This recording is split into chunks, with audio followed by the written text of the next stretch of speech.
on. Let me know when you can hear me and see me and everything. Things are a little slow on this end. Sorry about my squeaky chair. It's gonna squeak every time I move. You got anything?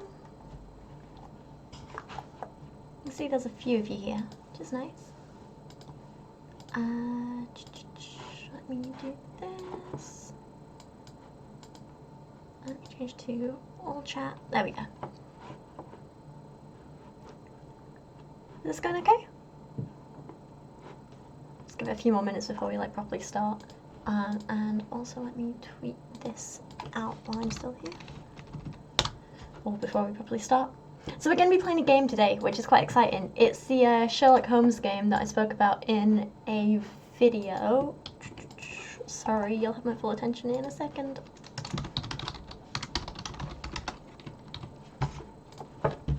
Done. Okay. Let me. There we go. Got the chat moving now. I'm just trying to get everything set up here. Okay, I can see that. I don't want to see my own face. That'll tell me the stream. There we go. Oh, where's Kyra? She's currently making a bed on the sofa. She has been a little bit grumpy today because it's been raining and pouring it down, and she hates going outside in the rain, absolutely hates it. So every time we've been out, she's just been grumbly and wanted to come straight back in. But we did finally get a little play out in the garden this afternoon, which was nice, but I don't know if you guys can hear that, but that's her making her bed on the sofa.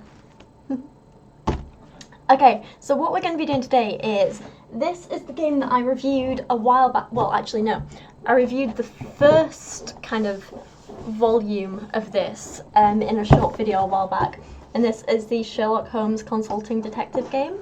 Let me just move this so I can like make sure things are on screen for you. And this is the Carlton House in Queen's Park pack. So this has a number of cases in, including a huge like 3-4 day long Queen's Park case. But today we're going to be doing one of the shorter cases, and it's case 2 in the set. It's called It's called The Twisted Trail. There we go. And it's set April 15th, 1889. So basically, how these cases start out is there's a bit of a story and an introduction which I'll be like reading to you guys, and then from there we start following leads and finding clues and picking up on stuff. So hopefully it's going to be really fun and exciting. And oh wait, no, I normally have a notebook when I do this. Give me 1 second. Let me just grab it. Here we go. This is my notebook that I always use for this game, like no matter who I play it with.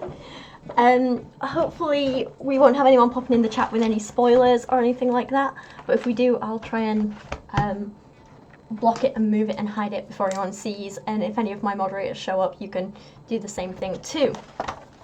I just figured it would be fun to go through this and kind of like talk through some of the stuff and the story with you and get your ideas and see what you think might be happening. I honestly know nothing about this particular case, so should we just jump into it and see how it goes? Yeah. The other exciting things about this case are we have a list of informants we can go and see, as well as the people in the case. We have this beautiful map of London to help us. So this shows us where everything is. It's big, but there we go. In there. And all of these have different locations on, and these are all locations we can potentially visit in this case or other cases. We also have, for this case, oops, let me find them. We have a directory of London which tells us where everyone lives, but it also gives us a list of things like businesses, hotels, inns, offices, things like that. So these might come up and we might have to go visit them as well, and they will correspond to a place on the map. It'll make more sense as we go along. We have the map of Carlton House, which we may or may not need for this case, but it's really, really cool, and there are all these different rooms we can go and visit. And then, so that's the basement and top floor, and then this is the ground floor with the gardens and the stables and everything. There we go. And the Queen's Park one I don't think we'll need for this case. The other thing we will need are 2 newspapers. one from September 15th, 1888, so this is the year before the case, and one from the day of the case, April 15th, 1889. So in some of the cases these are double-sided, but in this set they're just single-sided. But they're really, really cool, and even the things that don't relate to the case, and you don't know what will relate to the case and what won't until you read it, even the things that don't relate to the case can be really entertaining. Like, so in this first one, I played one of these cases with my sister and her girlfriend, and in the personal ads there's this bit that says, looking for a respectable man to keep another man company. Must be cheerful and like conversation. Apply to PK, 15 Page Street, Westminster, by letter only. And so from that we had this huge theory that one of the men who was suspected of murder in the last case was actually innocent because he didn't have a motive, because he wasn't having an affair with the wife, because he was actually gay, and here he was looking for men, and we came up with this whole theory about it. We were wrong, but it was a lot of fun to come up with and imagine. Okay, so I think we should just jump right in, and I will read you the introduction to this case, and we'll see what it's all about. Then we'll get started. Okay, so case 2, The Twisted Trail, April 15th, 1889.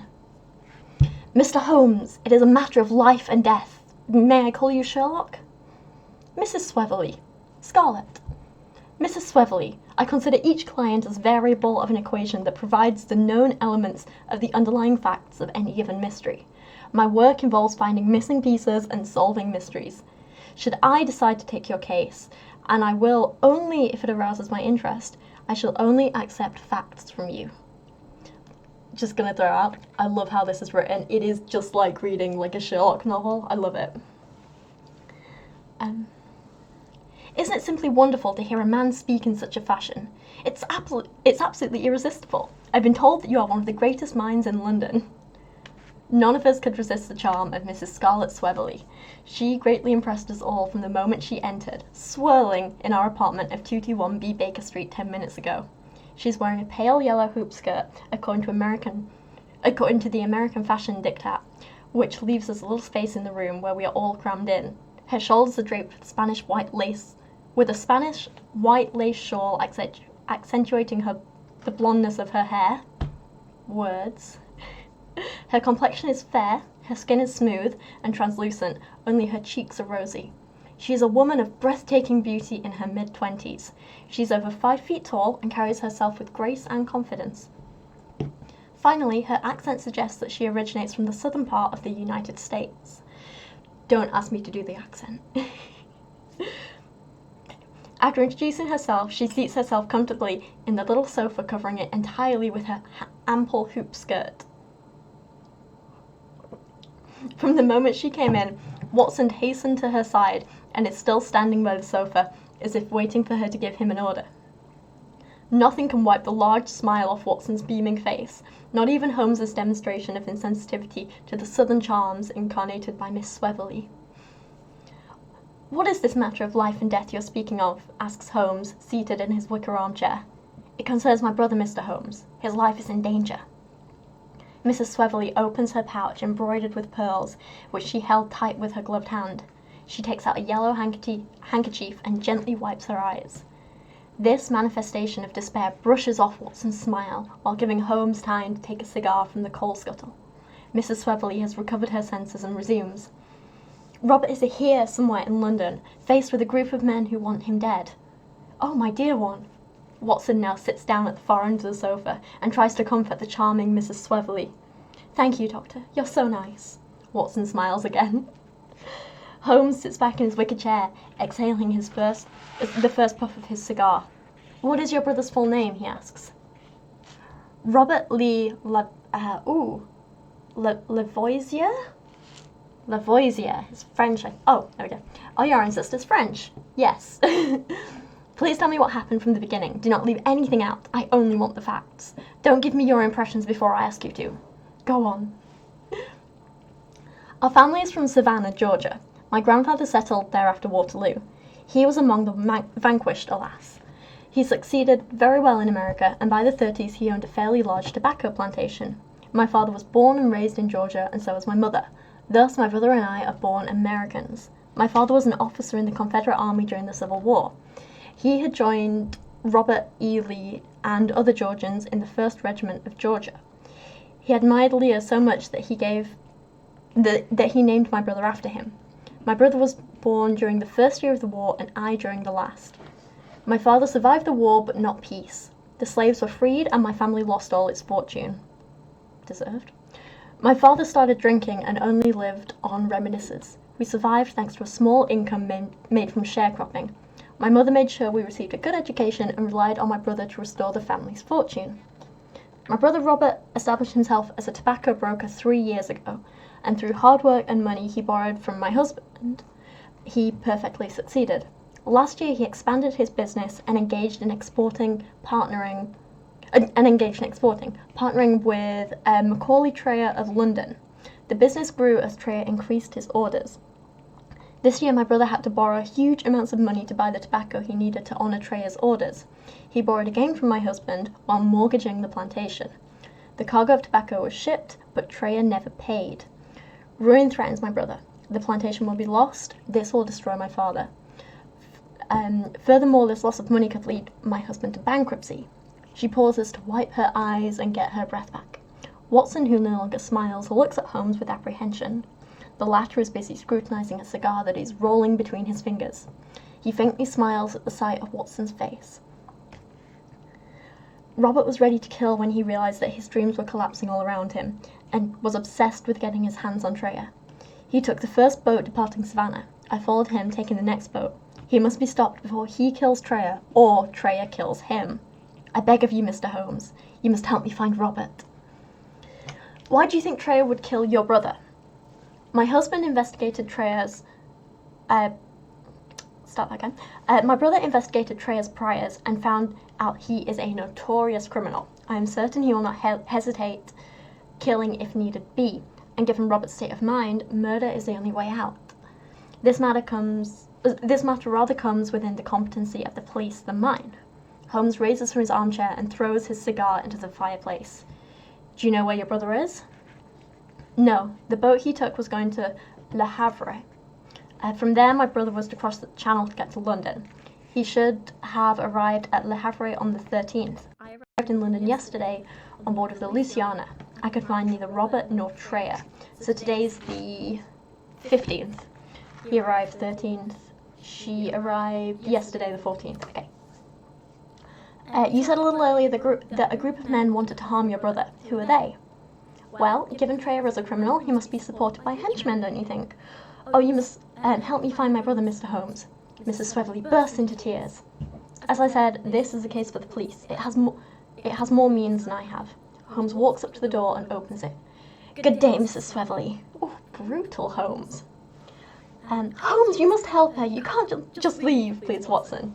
If you and your friends here want to help this lady, be my guests. But I have more pressing matters to attend to. Good day. On that note, Holmes shuts the door behind him, leaving us with a sobbing Mrs. Sweverly. Watson looks at us silently begging. May I rely on you for help, Wiggins? Of course, Doctor. See, my dear, everything will be fine. You'll be reunited with your brother soon. Thank you, Dr. Watson. You're such a fine man. Call me John. I'm certain that Holmes will change his mind and that he will help us. Thank you, John. I hope to hear from you soon. If you find Robert, send me a note at the Metropole Hotel. It was a pleasure meeting you, and thank you for accepting to help me, she tells us on her way out. Where do we begin, Wiggins? I don't quite know. Come, let's ask Holmes. He must help us. Watson knocks on Holmes's door but gets no answer. He opens the door and finds an empty room. The curtains of the open window billowing in the breeze are the sole clue as to the mysterious disappearance of the famous detective. Note, Holmes having vanished will be of no help to you in this adventure. Ooh. Oh, there's an echo. Ooh, sorry about that. Give me a second. Oh, wait, there we go. Is that better? I'm sorry, how long's that been going on?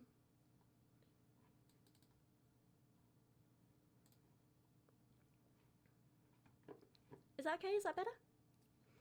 Okay, so basically, let's go over what we learned in this. So we have,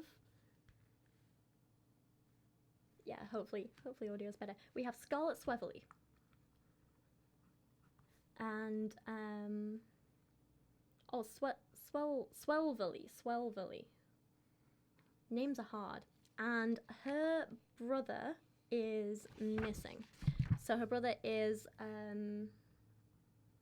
sorry, I like making notes as I go along. I always make notes. Her brother is Robert Lee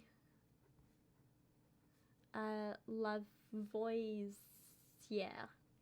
French family. Really quiet now. Oh no. Okay. Give me a second. If I bring this closer, is that better?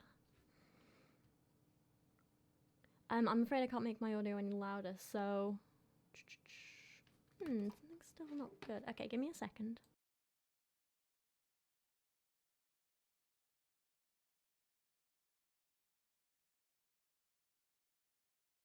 Oh, this one. Got it. There you go. How's that?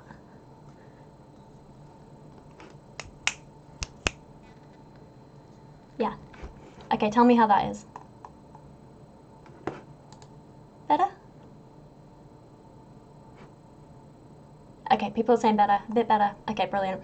I think what I'd done was I'd accidentally picked up the webcam's mic at the same time as the main mic, and then I'd muted the wrong one. Okay, good now. Okay.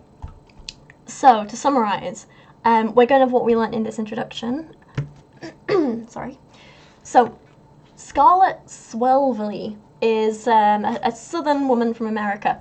Her brother, Robert Lee Lavoisier, has come over from Georgia, where he runs tobacco plantations. Yeah. So, Robert borrowed a lot of money off the husband of Scarlett.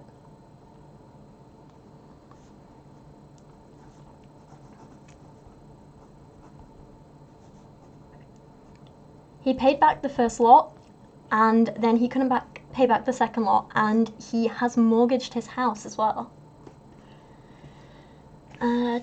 So he's in a lot of trouble. The problem is, a tobacconist, Macaulay Trae of London, owes him a lot of money.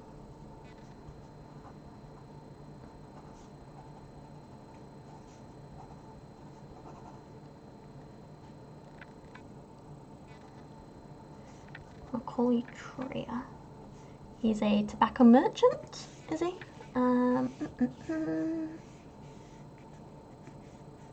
Yeah.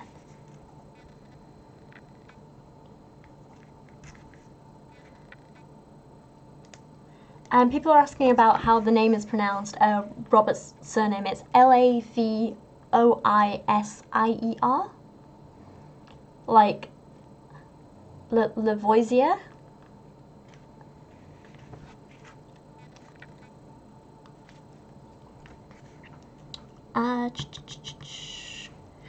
So Scarlett's husband was the one who investigated Trae. So, which is interesting that the husband did it and not the brother. I wonder why the brother didn't look into it.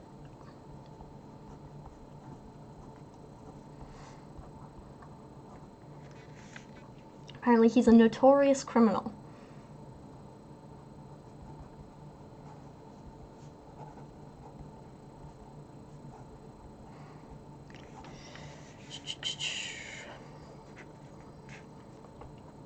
So, Robert is supposed to have arrived in London on the 18th. Sorry, the 13th.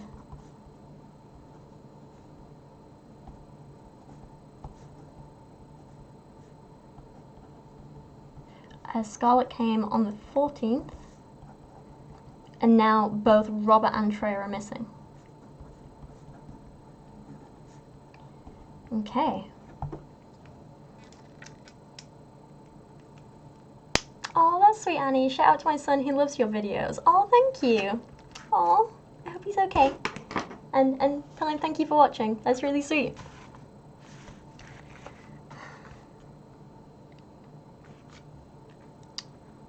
Yeah. So he borrowed again from my husband while mortgaging the plantation. The cargo of tobacco was shipped, but Trae never paid. Ruin threatens my brother. This loss of money could lead to bankruptcy. Interesting. Okay, so let's have a think. We should probably let's think about places we should go and investigate. So, tobacconists, obviously, we have Trae isn't, oh, Fribourg and Trae. Ah, so Trae works with a partner. This is interesting. So, Leeds. So we have Fribourg and Trae. They are at 88 SW on the map. Scarlett is staying at the Metropole Hotel, which is hotels Metropole 27 WC.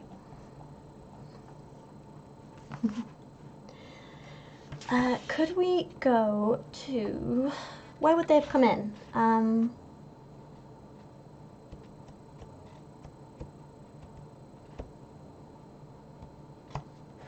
No, wait, okay.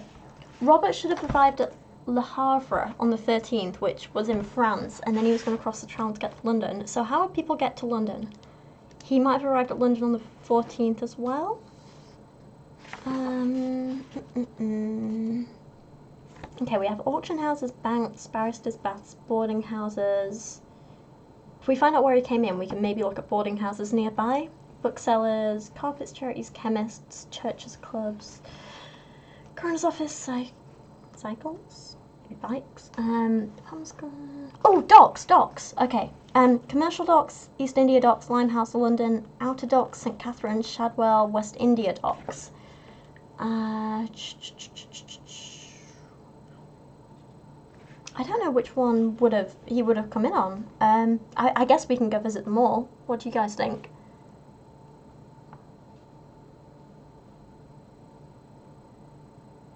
Ah, that's interesting.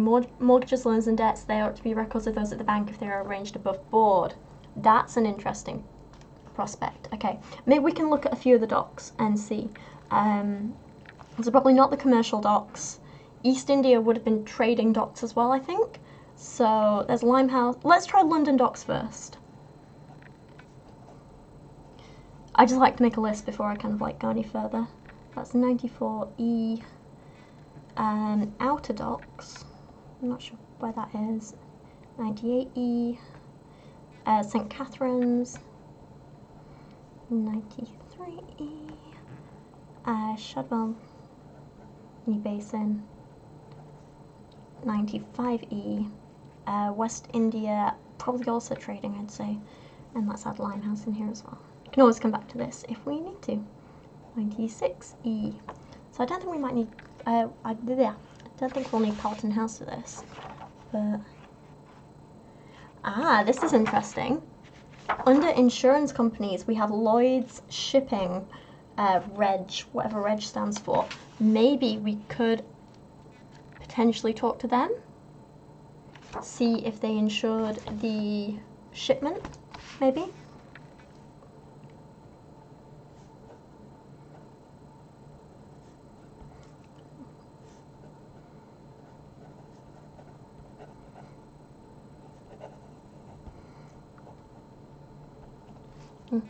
Lemonade Sky says, I'm confused about how many people are in this case. So, we are playing as Inspector Wiggins, a police officer, and like the Baker Street Irregulars. So, Sherlock Holmes' little like street urchin gang that he sometimes uses to help him on cases. We have been contacted by a woman called Scarlett, whose brother is missing in London. Her brother is Robert. Scarlett's also married, but I don't think we have a name for her husband yet.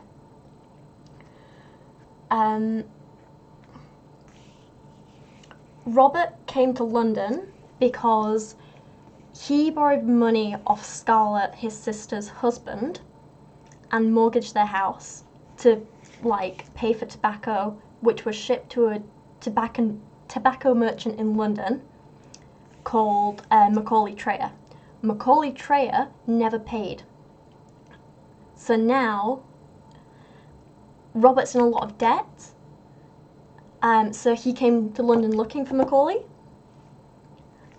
Macaulay works with someone else called Fribourg or something like that. So we're going to go see them in a moment. Yeah,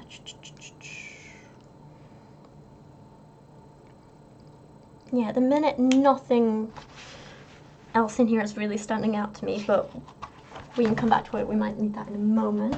Let's have a think about informants that might help us. So I don't think Carlton House is going to be in this case. Sir Jasper Meeks is the head medical examiner. He performs autopsies on bodies. We probably won't need him. We have a criminologist who analyses items and substances found in the case. We haven't found anything yet, so we might not need him. Scotland Yard Police Inspectors Lestrade and Gregson have reports and details relating to the case, but she hasn't been to the police yet, so might not help us. But Disraeli O'Brien, archivist with the Office of National Archives, compiles legal and criminal records. He might be able to tell us something about Trae's apparent criminal record.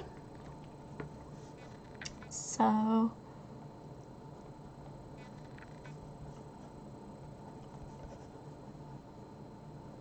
he is at 14 WC.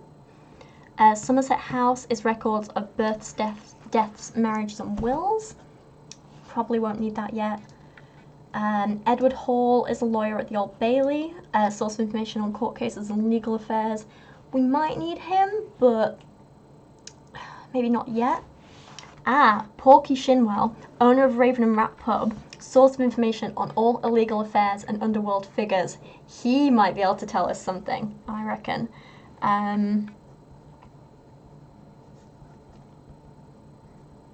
He's kind of like criminal gossip, you know?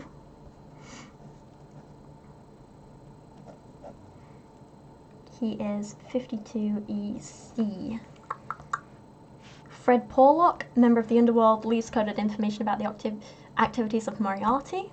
Okay, we probably won't need him on this case yet. Report for the London Times, Henry Ellis, source of information on current events, mainly foreign affairs. Quentin Hogg, report for the Police Gazette, sort of information on criminal cases, potentially. Okay.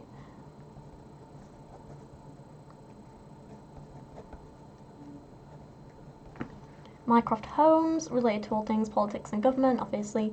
Langdale Pike, social columnist, knows all of London society gossip. Central Carriage Depot, cab drivers can tell us about movement of suspects. Lomax, librarian at the London Library, to be consulted for any encyclopedic research. And Sherlock Holmes, but we don't have him because he's wandered off somewhere. Okay, I'm thinking first place to go is the tobacco merchants. What do you guys think?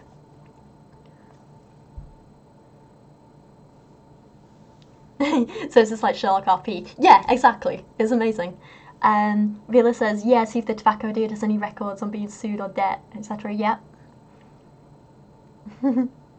Tobacco is paid, husband, mortgage has been paid, husband is pretending otherwise, rob brother. Oh my god. You guys have suspicious minds. What's in the glass? It's Monster, because it is currently 8 PM and I'm exhausted for some reason. So let's try the tobacco merchanists. So this is like Fribourg and Trae. They're at 88 SW. So for each like number and letter, there's a place in the book. So WC, EC, where's SW? Southeast, Southwest, here we go. 88. Oh, okay. And so for each one, you get like stories or like little clues and stuff like that. So this is our one for the tobacco merchants. Okay. Okay. Well, that's an interesting story, but entirely wrong, states Lester Freeborg, after Wiggins reports Mrs. Swelverley's words about the tobacco swindle. It is true Macaulay handles some of the purchases, but only within the Middle East. Ooh, okay. I handle all of the US's purchases, but I only do business with Morris & Morris in Richmond, Virginia. Ah, okay. I'm going to tell you something nobody... start that again, sorry. I'm going to tell you something. Nobody would do business as you just described it. I've been doing business with Morris & Morris for the past 20 years or so, and they would never send me the tobacco without a letter of credit from my bank to theirs. So whichever one of you said go see some banks, yes. It wouldn't be a bona fide transaction, but I assume that you're Mr. remind me of his name, Lavoisier, or Lavoisier? I think we're going to go with that. Yeah, Lavoisier. I suppose that's what Mr. Lavoisier I suppose that's what Mr. Lavoisier uncovered. Is it possible that your partner may have been doing this kind of thing without you knowing? There's always a risk, but I can't believe it. Trae is more like a backer. I handle the daily transactions, Trae raises funds when we need them, and, as I already mentioned, he handles Middle Eastern imports, which represents approximately 20% of our overall imports. Is Mr. Trae here at the moment? We'd like to speak with him. No, his office is in the city, 67 Upper Thames Street, at the Middle East Trading Company. Ah, okay. Should make a note of that. I read the wrong thing. What can you tell us about Mr. Trae? You mean about him personally? Nothing. We only do business. I don't even know if he's married. I asked him once, but he didn't answer. He's an odd man, but as a partner, he's fine. How long have you been partners? About 5 years. I was developing my company and needed capital. He heard about it and came to see me. He brought the funds, and we've been partners since then. It was perfect. Well, I have to get back to work. Oh, this sounds dodgy as hell, doesn't it? Okay, so what can we learn from this? So it seems this wasn't above board.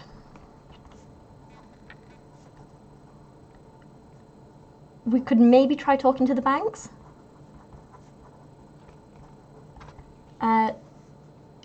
We need to find out, is there or was there a letter of credit?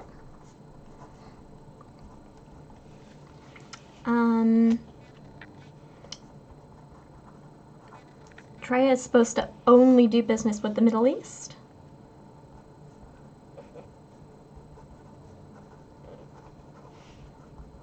And apparently his office is the Middle East Trading Company. Oh, not that one. This one. On Upper Thames Street.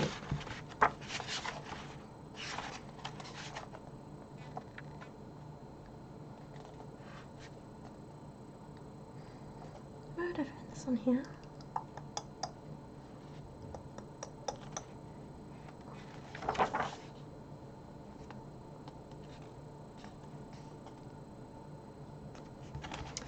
Maybe I'll find him by name. Oh no, maybe I'll find the Middle East Trading Company by name. Middle Temple, Middlesex. Nope. Okay, let's look up Trae.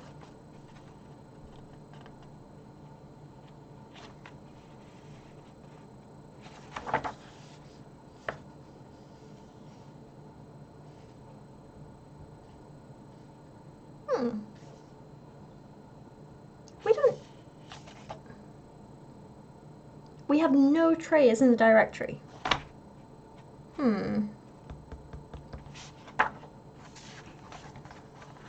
Yeah, this calls for interrogation. Yeah. Definitely. How the hell do I find this place? Government offices. Am I being really dumb here?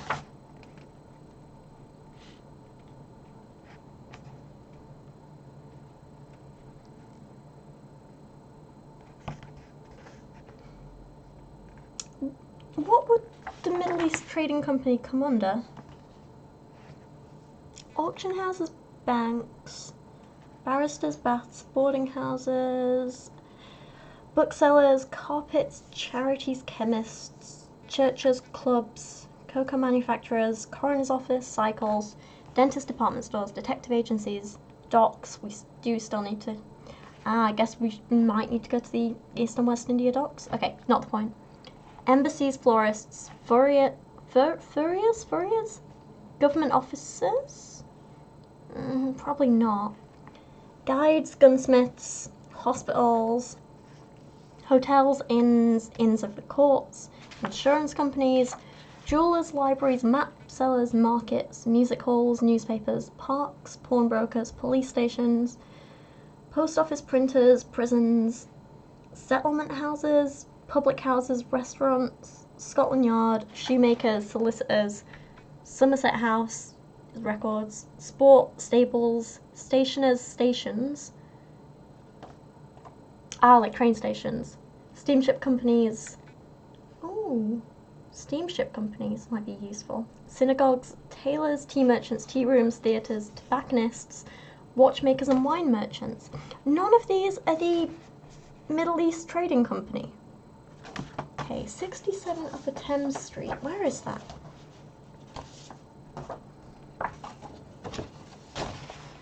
Ah, Upper Thames Street here. EC, East Central. Got it. So, EC 67. Let's see if that's right. That was more difficult than it should have been. EC 67, here we go. We find the Middle East Trading Company in a rundown warehouse located next to the river. Okay. So, hang on, I'm just going to get my notes right here.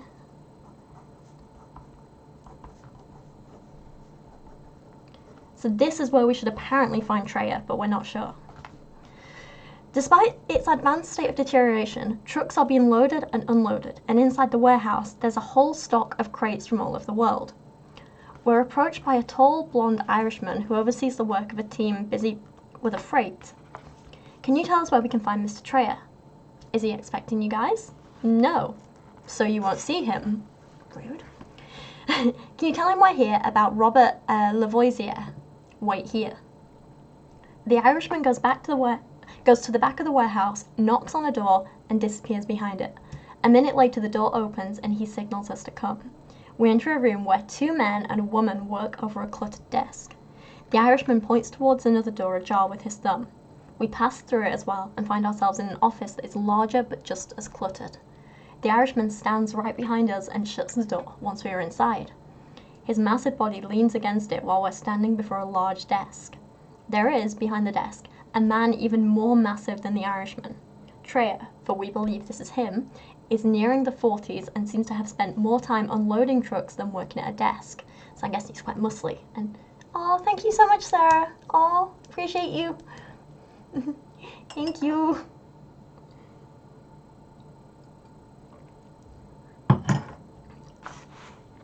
Alright, big guy, nearly 40, muscly. How's Lavoisier? Asked Trae abruptly. This is what... Tell this fat pig you're working for that if anything happens to Lavoisier, I'll find him wherever he is. Even in his country of noodle noshers, he won't get the bird. If I ever lay my hands on him, he'll regret it. What? I'm sorry, but you're mistaking us for someone else. We're looking for Lavoisier at his sister's requests. What sister? What are you trying to make me swallow? His sister, Scarlett Swelverly of Savannah. She claims that you were associated with Lavoisier in a tobacco import business, that you had an argument with him. What are you talking about? Fan didn't send you. Ooh, who's Fan? No, we're here on Scarlett's behalf. I don't know what kind of game you're playing, but I don't like it. The big Irishman, seeing Trae leap to his feet, takes a menacing step towards us. If Fan is trying to play a trick on me, you better tell him that I also have more than one trick up my sleeve. Right now, he's not on his turf, he's on mine. Get the hell out of here. Mike, show them out. Mike opens the door and we leave hurriedly. Who the hell is Fan? Oh my... Okay. Tell the fat pig you're working for, I'm guessing that's Fan. If anything happens to Lavoisier, I'll find him wherever he is. Ooh.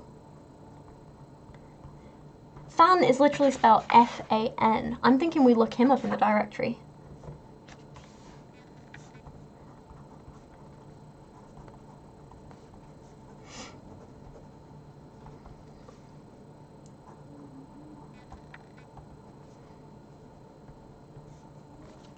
Interesting. Someone called Fan sent him. Like, oh, thank you, Ellie. Oh, a little cat. Oh, that's so sweet. Thank you.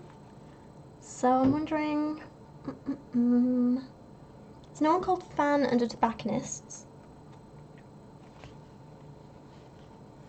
So I'm thinking we just look up his name in the directory, see if there are any fans in London at all. Oh, here we go. Chu Yan Fan, 19SE. Let's go talk to him.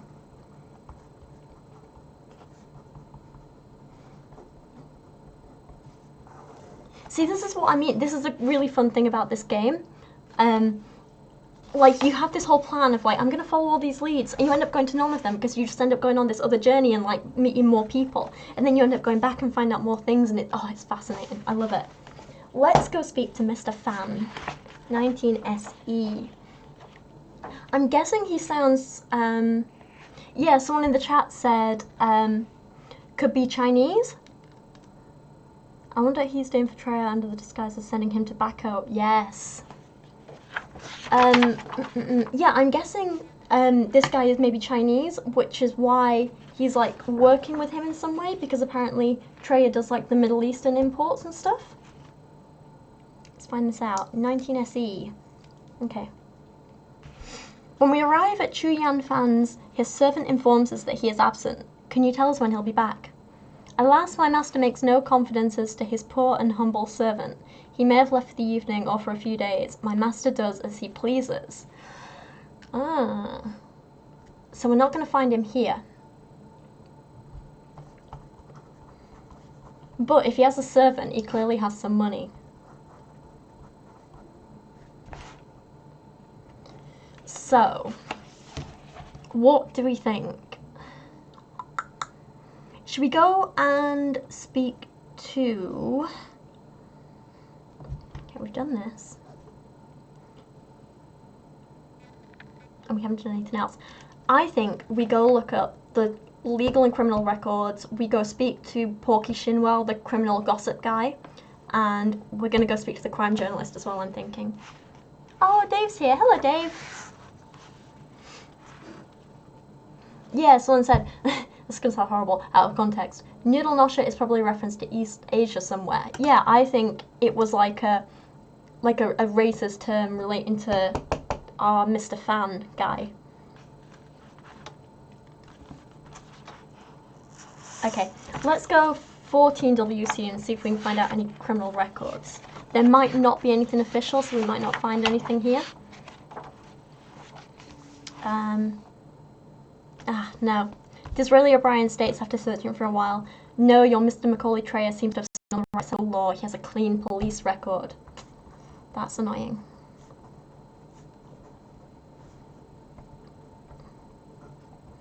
But good to know. Just means he hasn't been caught yet if he's up to anything dodgy. Let's go speak to our criminal gossip guy instead at 52EC.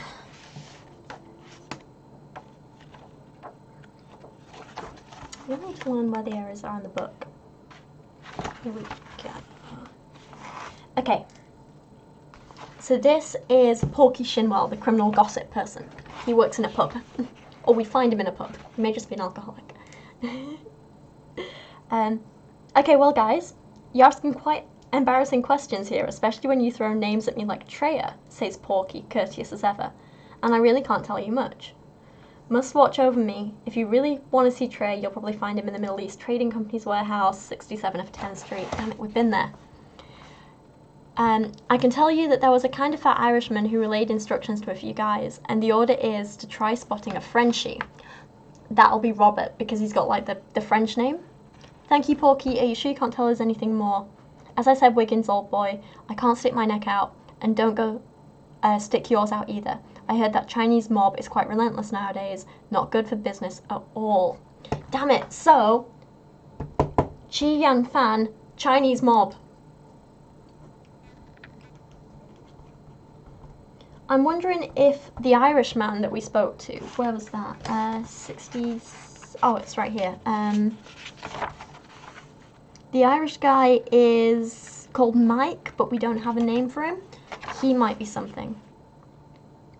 Or someone who can tell us something, but I don't know. Okay, let's go speak to the crime journalist and see if they know anything. 35 EC. Yep, here we go. Oh, okay. We have quite a bit of text here. We might learn something. Okay.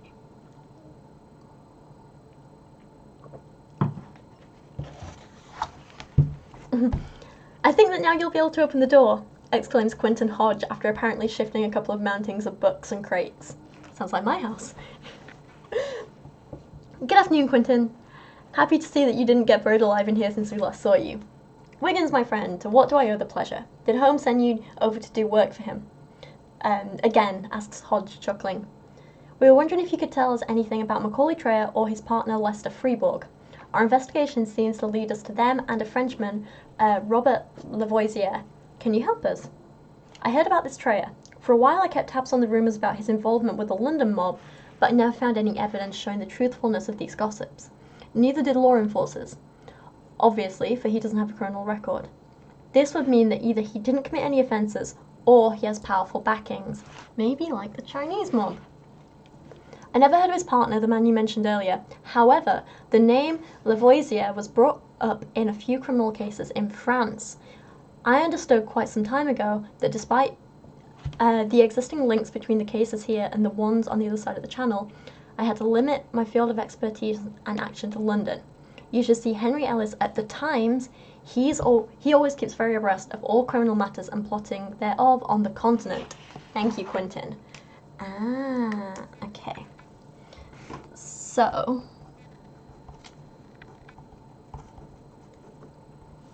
we should go speak to him. Henry Ellis at the Times.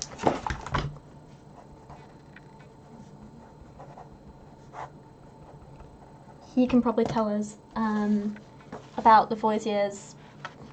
He has links to, so this is Robert, which is way easier to say because I'm Northern. So Robert has links to crimes in France. So let's go to the Times. Officers. Newspapers. Times 30 EC.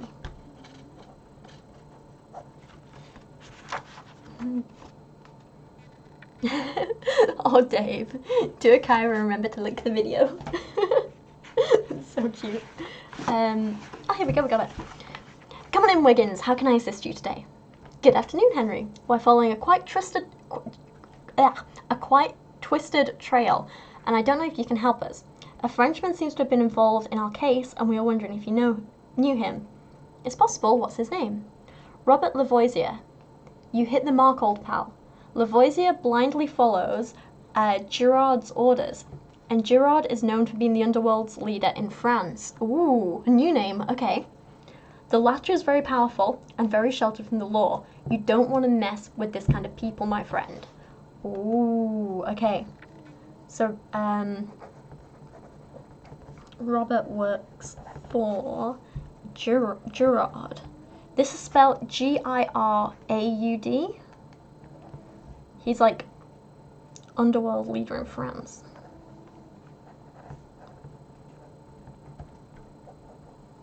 I still think we need to check out the docs at this point, right?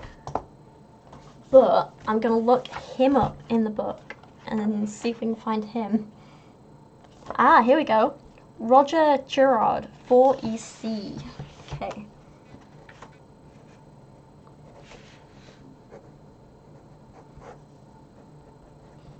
How ridiculous would that be if you're just like an underworld leader and you're just in the London directory?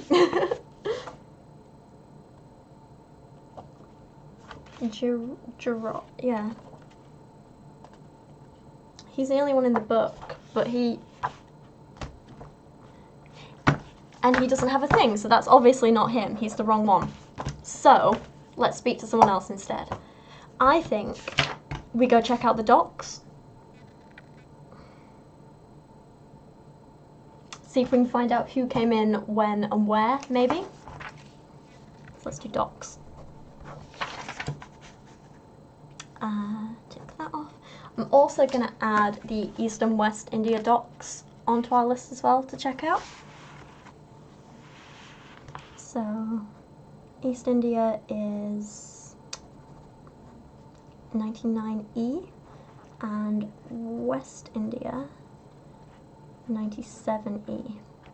So West India is going to be the Americas, right? And East India is going to be stuff coming from, like, Asia and China, right?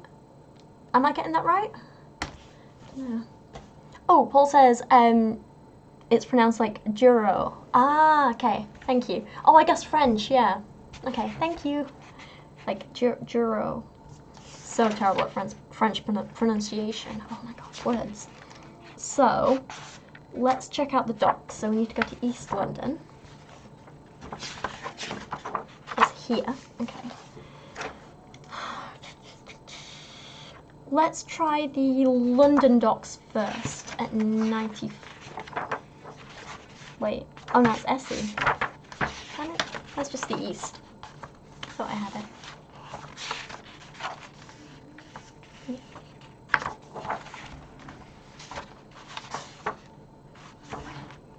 Oh. I don't have just a E in here. I'm kind of confused now.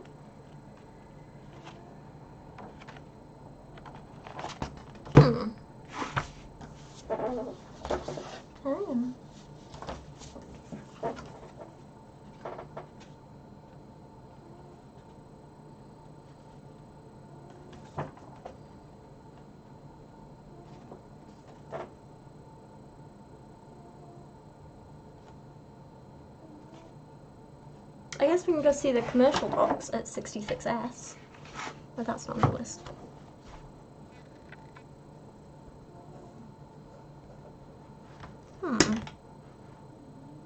Why is there no just E? Let's check the map.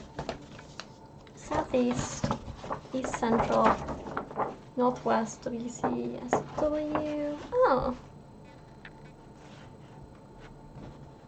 I don't have just an E on the map.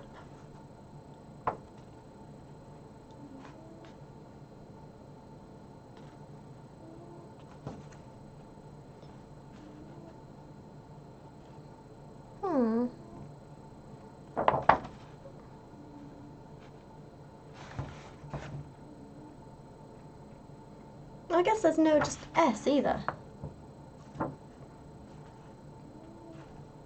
I'm confused.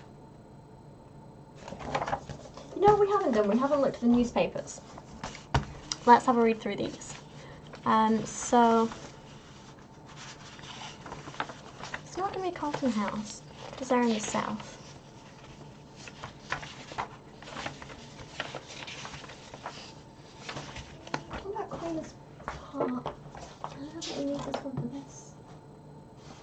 No, they're all QP.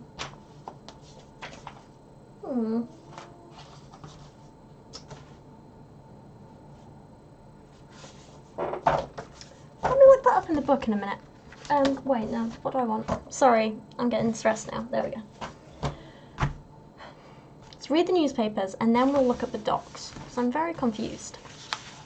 So we'll look at today's newspaper first.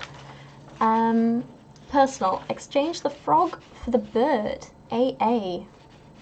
Interesting. The shivering and suffering poor warmly thanks those who kindly provided them with food, coal and clothes through the intermediary of Vicar Clerkenwell of St. Paul. Mr. Marley Farquhar, due to his daily errors, asked you to kindly note that his only and sole address is Marlborough Gallery 46, Tavistock Square. Interesting. Miscellaneous. The Cobbett manufacturer of cricket bats informs its clientele that from now on all bats will be numbered so as to guarantee their traceability. I don't feel like that might come up in a later case. Florida. Sir, currently in London, shortly to join the English settlement of Florida, Lakes region, will be happy to meet a companion. Write to Harry at Halliday Hotel. Looking for a highly qualified Japanese man for tattooing a snake on a man, contact Mr. Acri, 47 Clerkenwell, EC. New programs for this under entertainment. I don't think we'll need them. Real estate, boarding houses, apartments. Widow residing in Putney, close to Southwest Rail Station, tenders full board to 2 gentlemen, all conveniences and comfort. Contact the Times, blah blah blah. Hyde Park. Public notices. Beware the Grayson first quality seeds can only be found at 50 Livâ Street, London. The Sutton genuine seeds come directly and exclusively from Sutton & Sons, Reading. Women recommends fat for breakfast. Lack of magnesia. Stomach acid. Okay. Horses and cars. Today, tram horses. Today, Monday the 15th of April at Elephant and Castle Depot, will order a public company. By order of a public company, Samuel Briggs will auction 10 tram horses, which just ceased their hard labour. Viewing till sale. Some more things about interesting. Foreign and settlements intelligence from our correspondents. The Tsar avoids accident. St. Petersburg, April 13th. It seems that the Tsar was not aboard his personal train, which was largely destroyed in an accident while it was travelling yesterday, on a line whose construction defects are notorious. I learned that the rails made of steel were probably affected by recent sudden temperature changes. A commission was dispatched from St. Petersburg to determine the cause of this catastrophe, which could have had disastrous consequences for that country. Words. The bodies of the accident victims were transported to St. Petersburg this day, and their arrival at the railway station was one of the saddest scenes ever. Ooh, okay. French reporters evicted from Berlin, April 13th. The Prussian police evicted yesterday 2 French reporters, Mr. Dateflay and Doriot, shortly after their book, The Berlin Letters, was published. The official reason is that they became personae non gratae. What does that actually mean? Does anyone know? The reporters left it to the French embassy, but the absence of Mr. Herbert, the ambassador, since March, the charge d'affaires refused to officially intervene this act. This act being the doing of foreign police. However, he promised to use his best efforts to get them a favourite extension. Okay, that wasn't helpful at all. The Duke of Cambridge paid a visit to Queen Regent. The Duke of Cambridge embarked on the Curlew gunboat of Her Majesty in Malaga. He is expected next Wednesday morning to start his inspection of the military facilities here and in Malta. Latest marine intelligence. Oof, okay. Algeria in 55 hours, crossed in 26 hours only. Powerful, fast, blah, blah, blah. Post ships from Liverpool to New York and Boston. Press of cabins, 12. Okay. Reservations for China. Liverpool and the Mediterranean are first-class steamers. Leave every day. Make a stop over all ports. Next departure this day, Caronia steamer. No, Concord.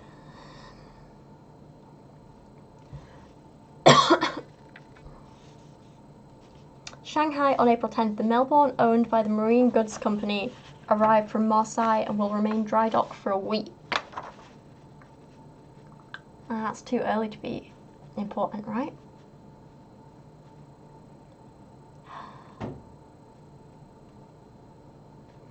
Literary Chronicle Times. New books and reprints.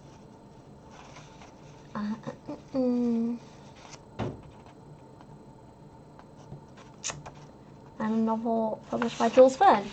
Okay. I'm not seeing the importance of any of this, except this personal ad that says, exchange the frog for the bird. I'm guessing frog is the Frenchman. Bird, I don't know. Oh, persona non grata, unwelcome person. Thank you, person not welcome. And it's signed AA. I'm going to see if you guys can see this. There, come on, focus. This one. This is the only thing I can think is relevant. Exchange the frog for the bird. Bird's not going to be anyone Asian, is it? American? Bird, I don't know.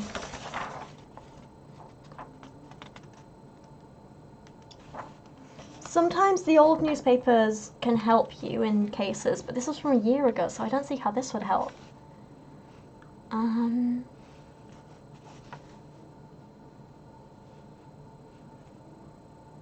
Oh, what is funny though is, well, not funny, but what is quite clever.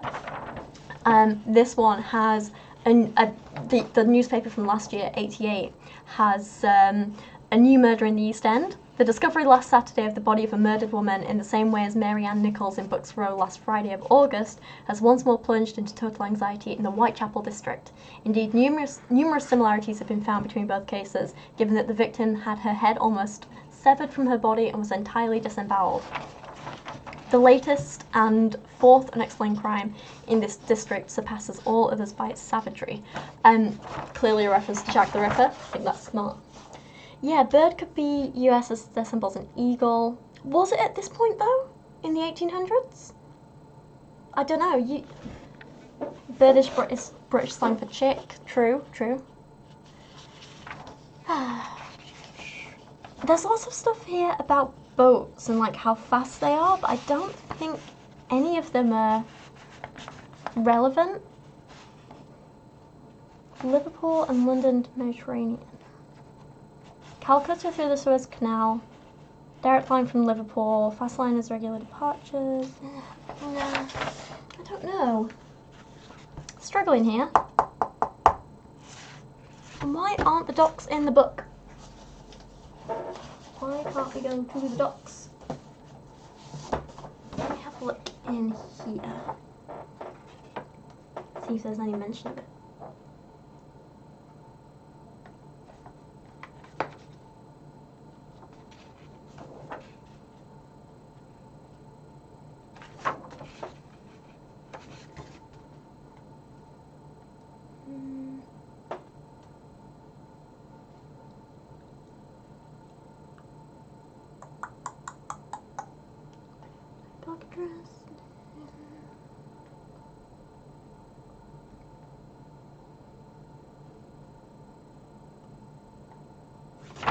Not helpful at all. Oh, bird is also time spent in jail, isn't it? Ooh, that's an interesting thing. I mean, we don't have any docks on the map, I don't think. I'm guessing they'd be like way off, so... When was the Channel Tunnel built? Could he have come in from France on the Channel Tunnel? Is that a thing? Where's the directory? Let's look at train stations.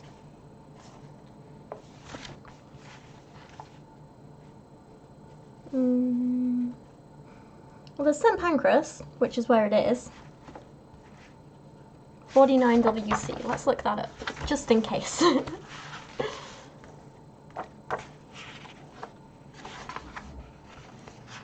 No 49WC. Okay, well that's out of the question then. Okay, struggling. Okay, we said we were going to see if we could have access to Lloyd's shipping place, the insurance company. Let's see if 17EC is in here.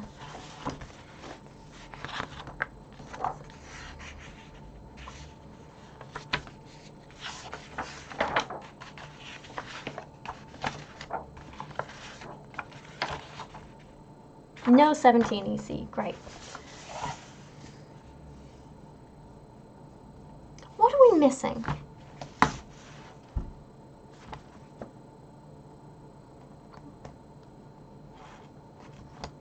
What are we missing? Okay.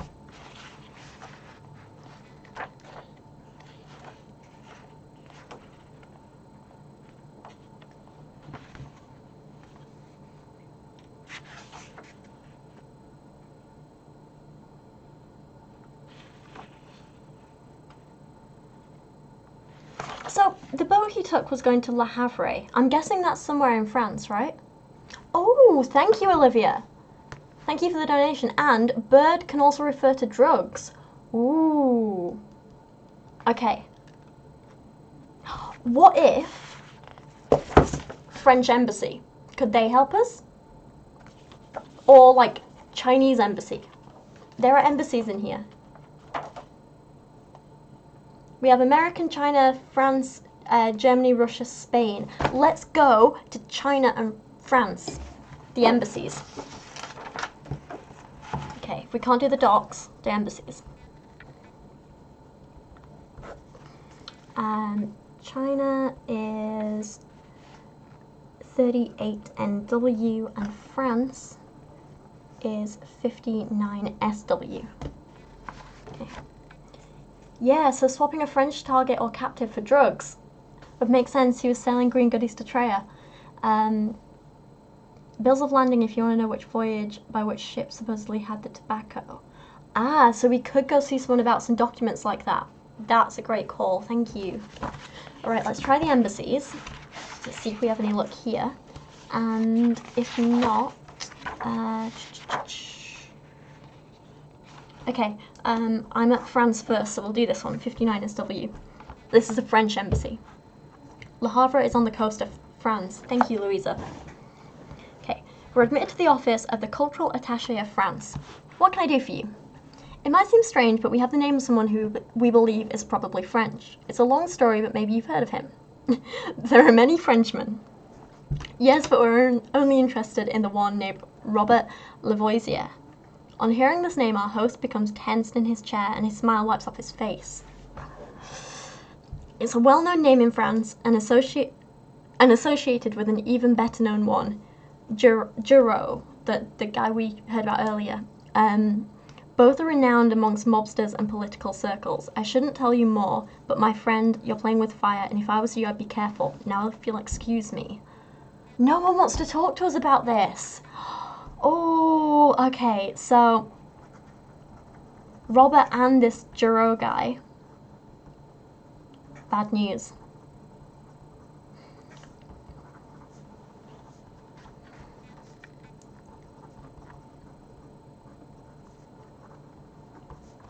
Okay, let's head over to the Chinese embassy and see if they can tell us about Fan.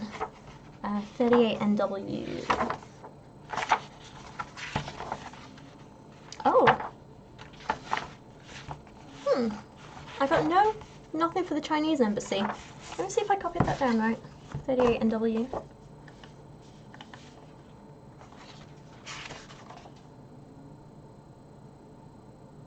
Ah, it's the Chinese legation, not the embassy.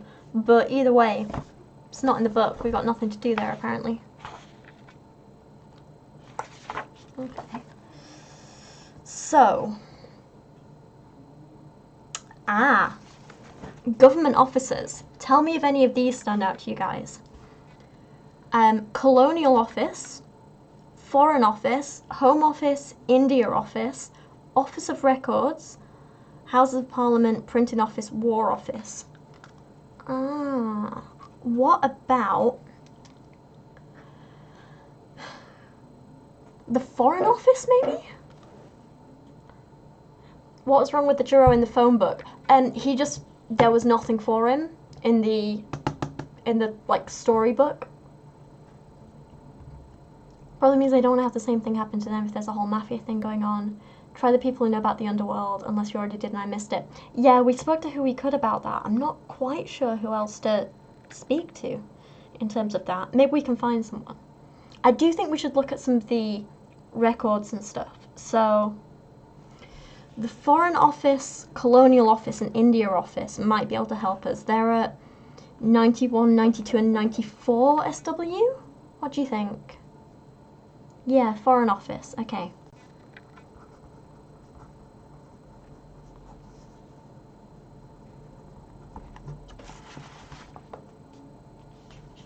Also the Office of Records at 14WC. Someone mentioned that might be able to help us. I think. Okay. SW. Oh wait, is it not this one? Why do I keep going to the wrong places? SW, here we go.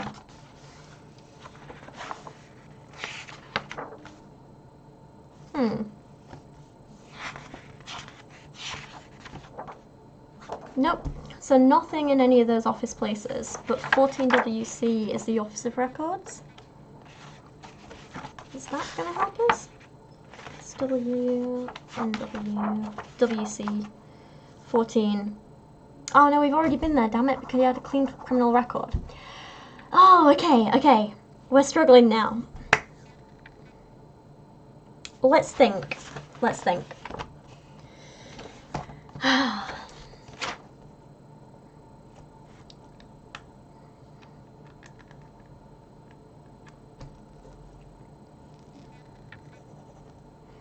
We haven't been to the hotel where the sister's staying. Maybe we could go and speak to her a little bit.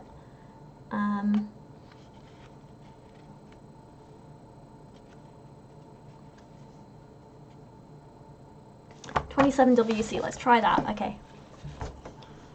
Oh, okay, we can actually have a conversation with her. Alright. Oh. Hello, okay. This is interesting. Mrs. Swelvely. No, I don't think we have here a person by that name, says the front desk clerk.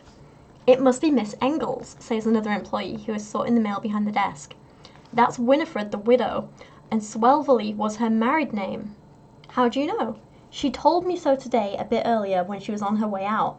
She's expecting some mail addressed to that name, and only mentioned that a messenger shall come pick it up. Do you know where she went? No, but she took, a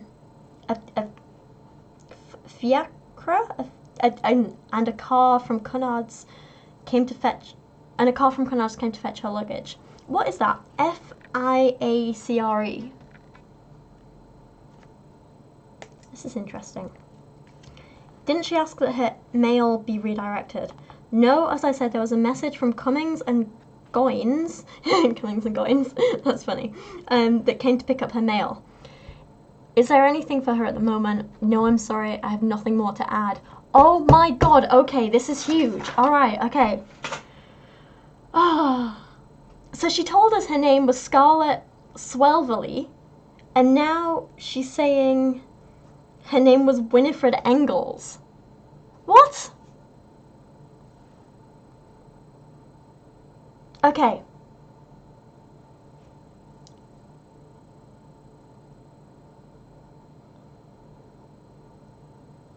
It must be Miss Engels. That's Winifred the widow, and Swelvely was her married name. Oh my god! Okay. And the fiacre is a small four-wheeled carriage for public hire. Thank you. So is the husband dead? Oh my god. There's so much here. Okay. Widow? Question mark. Winifred Engels. Okay. So she took a cab. So we can go speak to the cab company. She took a car from Conrad's. Fetch her luggage.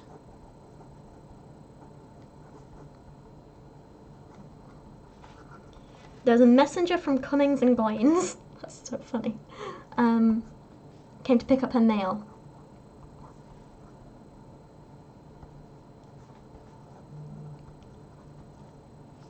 Okay. Oh, okay. Where do we even start with this? See, it's quite exciting now we've got like a big lead like this. So, okay. Right. We can speak to the post office. Where's the post office? Post office. Post office banks, or where was this? This was 27 WC. So if we go to 6 WC, it's the post office for that district. Who is Cummings and Goins? What did they do?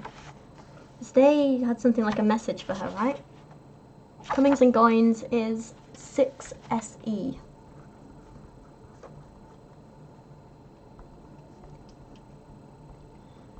Conrad's is Conrad line office. Here we go.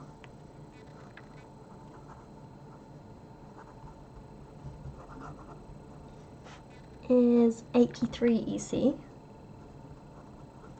And in our list of informants, we do have the Central Carriage Depot, who can tell us about movements and stuff.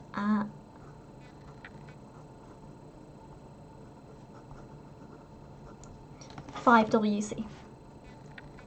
Oh my god, where are we starting? Okay, I think we go and find out about that message first. What do you think? Ooh, look for anything with those names/initials in the newspaper. Probably attempting to hide our location. I have a hunch there's a mafia thing going on. Angles, second A and AA. Oh no, this is Engels with an E, annoyingly. Okay, let's try find out about this mail or messenger at Cummings and Goins at 6SE.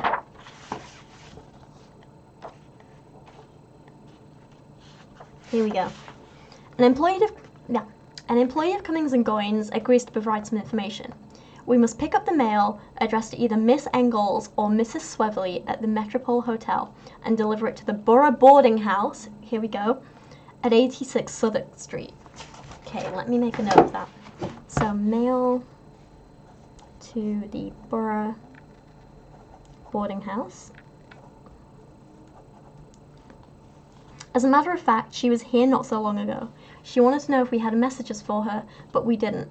And she gave us a letter to be brought to Chu Yan Fang at 19 Orset Street.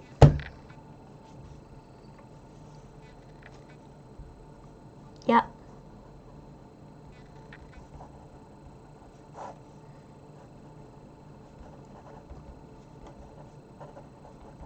So he's the head of the, what's it called? Chinese mafia place. 19 Orset Street. Is that where we've already been to? Because he was at 19 SE. If we look on the map, we can find the street name. Yes, 19 SE is Orset Street, so we've already been there. So that was like to his own home address, and he won't speak to us. So, Jonathan wants a review of what we know so far. Oh, okay, so much. So for anyone just joining us, here's what's happened. We are playing as Inspector Wiggins and Sherlock's Baker Street Irregulars. We're investing a case where a Southern American lady who told us her name was Scarlett Swelverly. She came to us and said that her brother, Robert Lee Lavoisier, was missing. So Robert, her brother, is a French family, history of like French names and Frenchness, even though her and her brother were born in America. Robert borrowed money from Scarlett's husband, whose name we don't know. And he mortgaged their family home. Scarlett's brother, Robert, who borrowed the money, then basically grew a load of tobacco and sent it all over to Trae, who was a tobacco merchant here in London. Apparently, Trae received the tobacco but never paid Robert. Scarlett's husband investigated Trae, Macaulay Trae, and found that he's apparently a notorious criminal. Now Robert and Trae are both missing, but we found out that Trae isn't the one working for the tobacco isn't the only tobacco merchant. He works with another guy. Basically, let me figure out how to explain this. Trae is kind of like the one who works behind the scenes and just funded the tobacco merchant. Apparently the sale of the tobacco wasn't above board, there's no records of it. We were going to try and talk to some of the banks though, we should still go and do that.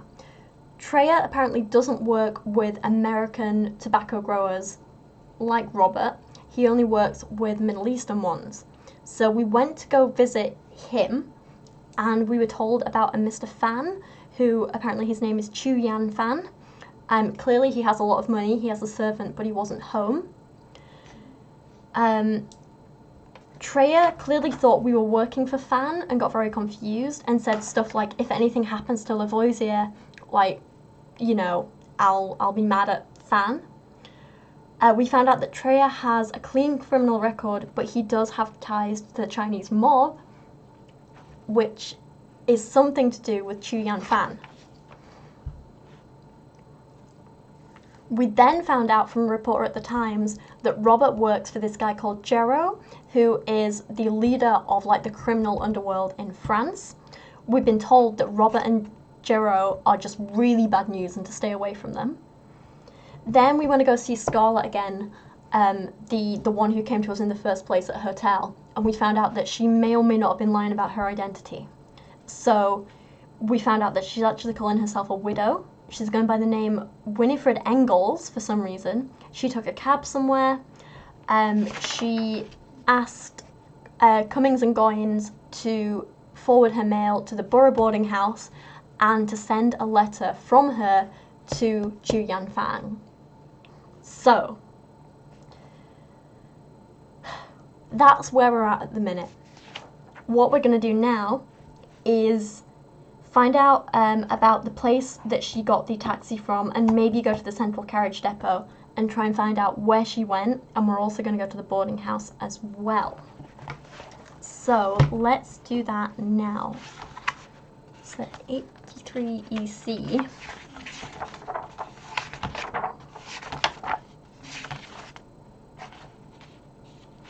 Yeah, 83.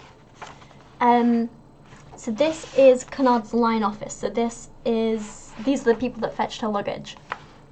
Yes, we picked up Miss Engel's luggage at the Metropole. They're here now. We're waiting to find out where she wants them delivered. Do you know how to get in touch with her? No, she said she'll contact us. That's annoying. Okay. I don't know if the central carriage office will help us at all, but 5WC, we can go find out. It's WC. We meet up with the Metropole's coach driver, who peruses his notebook. Here it is. I picked up a woman at the Metropole Hotel and drove her to 37 Bloomsbury Way.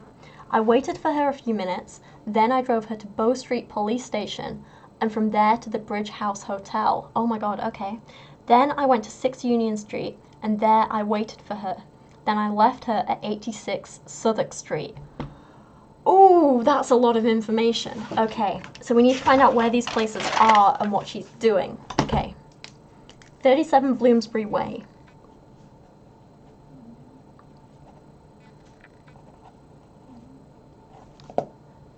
Righty, Bloomsbury Way. First, where's the Metropole Hotel? It's 27 WC? Yeah.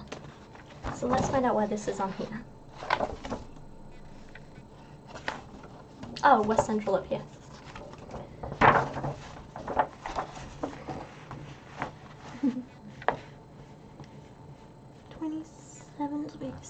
Here we've got the Metropole Hotel. Is there a Bloomsbury Way nearby? Sorry, I wish you guys could see this. I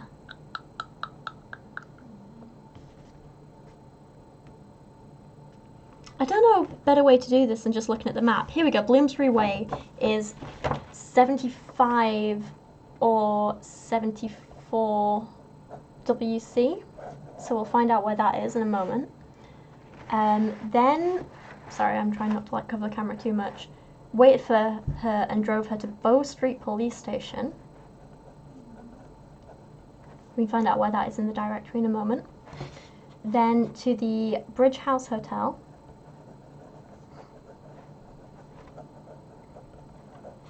Then to 6 Union Street. And then to 86 Southwark Street. 86 Southwark Street is going to be, I'm guessing, around Southwark. So, actually, let's grab the directory. Let's find out Bow Street Police Station and trace her journey.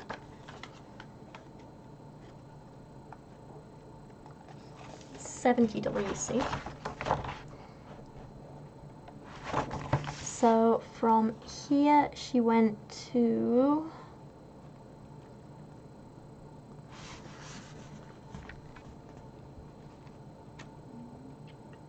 back down here. Oh. Okay, yeah, sorry, no, it is Bow Street, ignore me. Okay. And the Bridge House Hotel.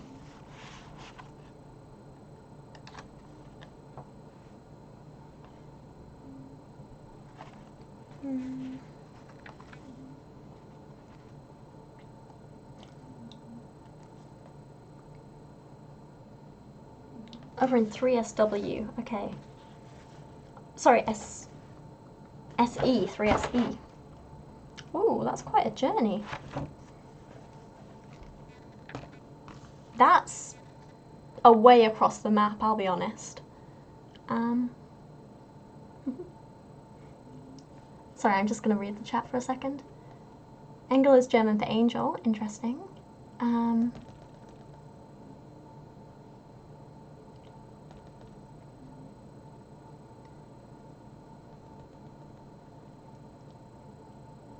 Yeah, interesting that you mentioned husband, but they're calling her a widow. Yep.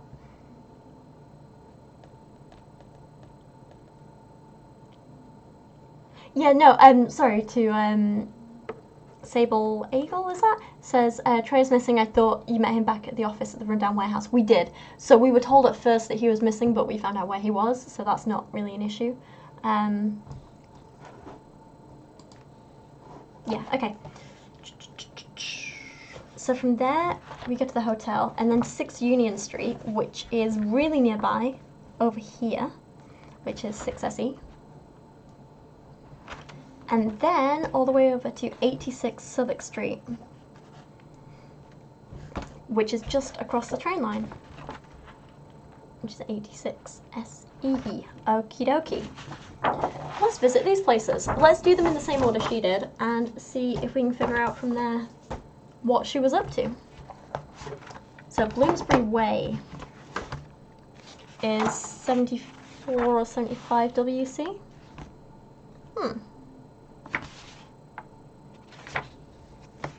Okay, so apparently that's not in the booklet. There is Bow Street Police Station though, at 70 WC. A Deputy Chief Constable of Bow Street answers us tersely. A Miss Engels did indeed come today to ask a few questions about Fabian's murder. Who the hell is Fabian? Where has this come from? Okay, okay. Fabian, and he's murdered.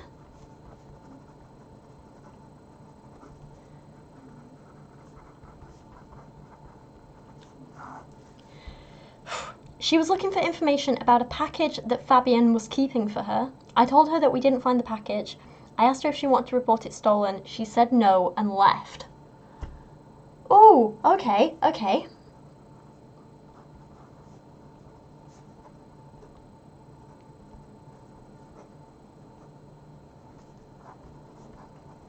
Right. Let's go to the Bridge House Hotel now at 3SE. Here we go. Ooh, there's a lot here. Alright.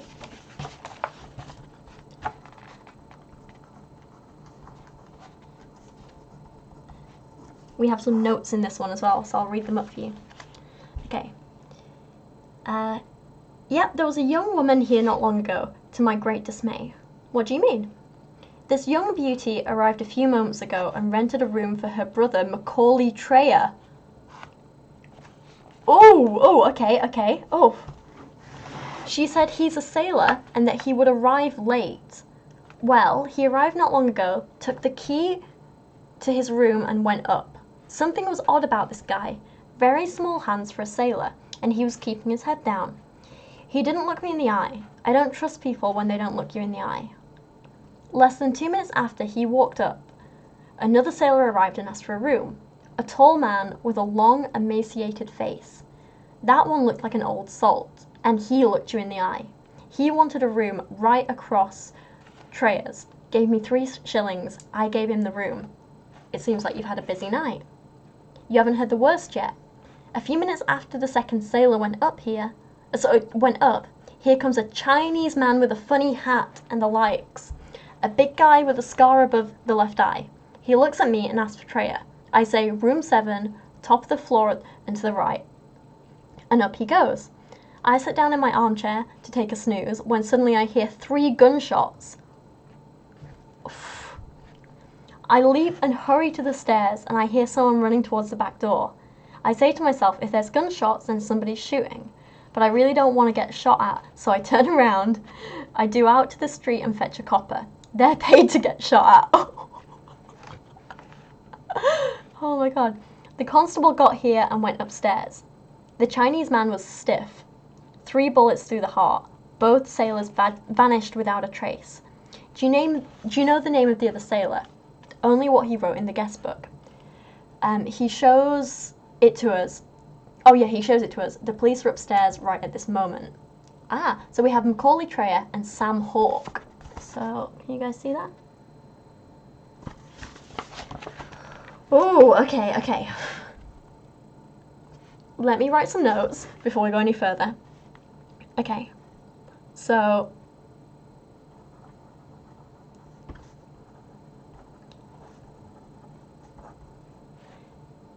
that's almost definitely a woman's handwriting, isn't it? Because someone in the chat says it sounds like she dressed up as her brother. That could definitely be a woman's handwriting. Okay. Oh, there's so many twists in this. Okay.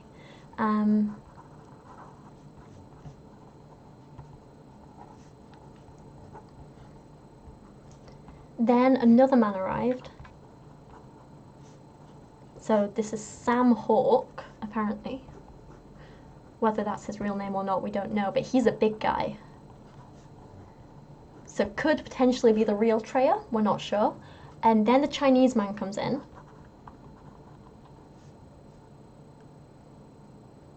Big guy with a scar above the left eye.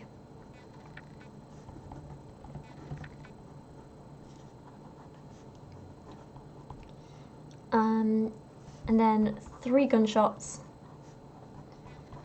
And then he goes to fetch the police. Alright. Oh, you smart people! Hawk is a bird name. Reference to the coded frog message. Yes. So for people who just joined, what we found in the newspaper for the day was this message here. Exchange the frog for the bird. AA. You smart people. Okay. We climb the dimly lit staircase, turn to the right and reach room 7. The body of a corpulent Asian man is in the middle of the small room, his breast covered with blood. He is unquestionably dead. A police officer is bending over him. The sound of our footsteps makes him look up. It's our good old friend Shook, the police officer. "Wiggins, what are you doing here?" asked Shook. "We were looking for someone here when we learned there has been a murder. Do you know who the victim is?" "As per his passport, his name is Chiu Yan Fan. It is him." It is. So Fan is dead. Nothing else on the body? 2 knives, one in his hand, the other in his boot. Some money, that's about it. Wait, here's a message. The police officer pulls a piece of paper out from the inside of Fan's coat. "I don't understand, do you?" He hands the message over to Wiggins. "Oh, we took the frog to the warehouse to the east, on Ground Street." Again, a 3rd handwriting as well. There we go.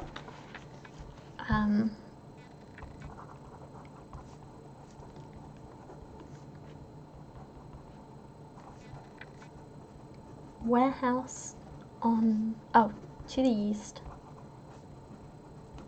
on Ground Street.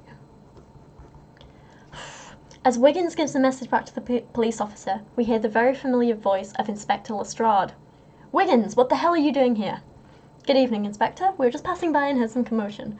We thought we could have a look." "Yeah, right. And my mother is the Duchess of Windsor. Do you know him?" "No." "Did you see anything?" "No." "Do you know anything?" "No." "So get out of here. We're not in a circus. I might need to talk to you later. I have a feeling that Holmes is somehow involved in all this." Ooh, maybe we should go to Scotland Yard and speak to him. Ooh.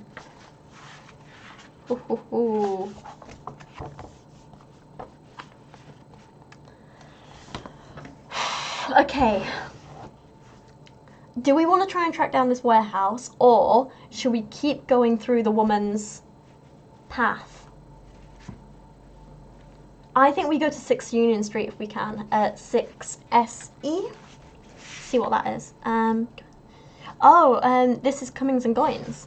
So that's where She went to mail something to Borough Boarding House, which is also somewhere we should go.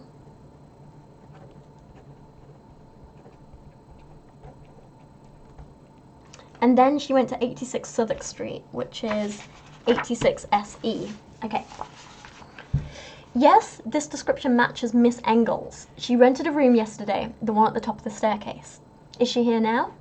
I'm not sure. I did not see her enter nor leave. Can we go up and see if she's there? We're friends of hers. Fine, I'll show you to her room. I'm just gonna look in the directory and see if this is Borough Boarding House.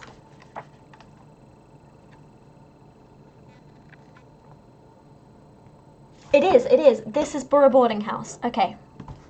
So Miss Engels is renting a room at Borough Boarding House where she had her mail forwarded to via Cummings and Goins and sent a letter to Chu Yan Fan, who's now dead.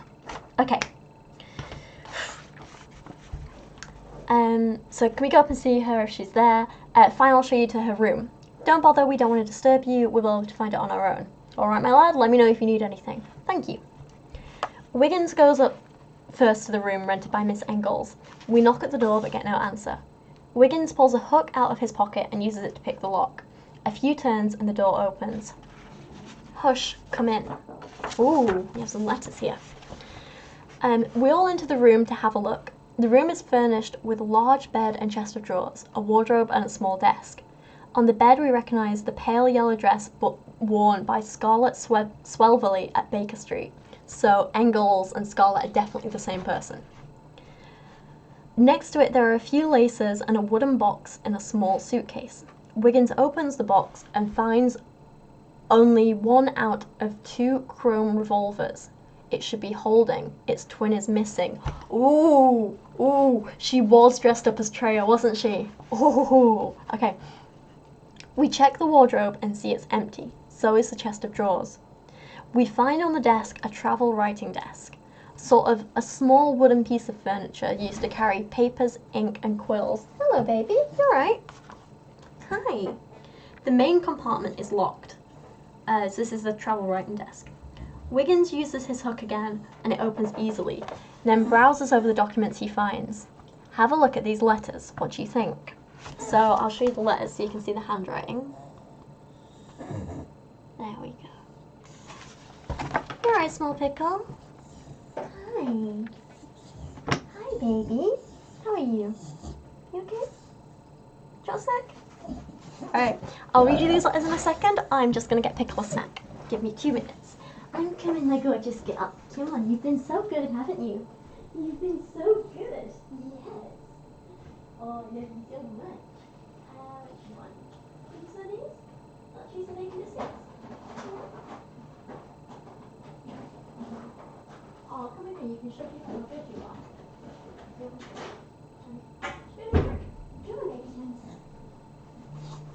Okay guys, Kyra break. Come here baby, good girl. Wait, sit, good girl. Pause, thank you. Oh, let me move the camera so you can actually see her, because this is very cute. She's such a good girl. There she is. Excuse the blanket on the floor, it's for her. There we are. Alright, pour again, thank you. There we go. These are amazing, they're little cheese and bacon biscuits. She loves them. Alright, you can catch. Ready? Go. Good girl, well done. Well done. Alright, last one. Ready? Lie down. Down. Go. Lie down. Good girl, that's it. Wait. Pull. Thank you. And wait.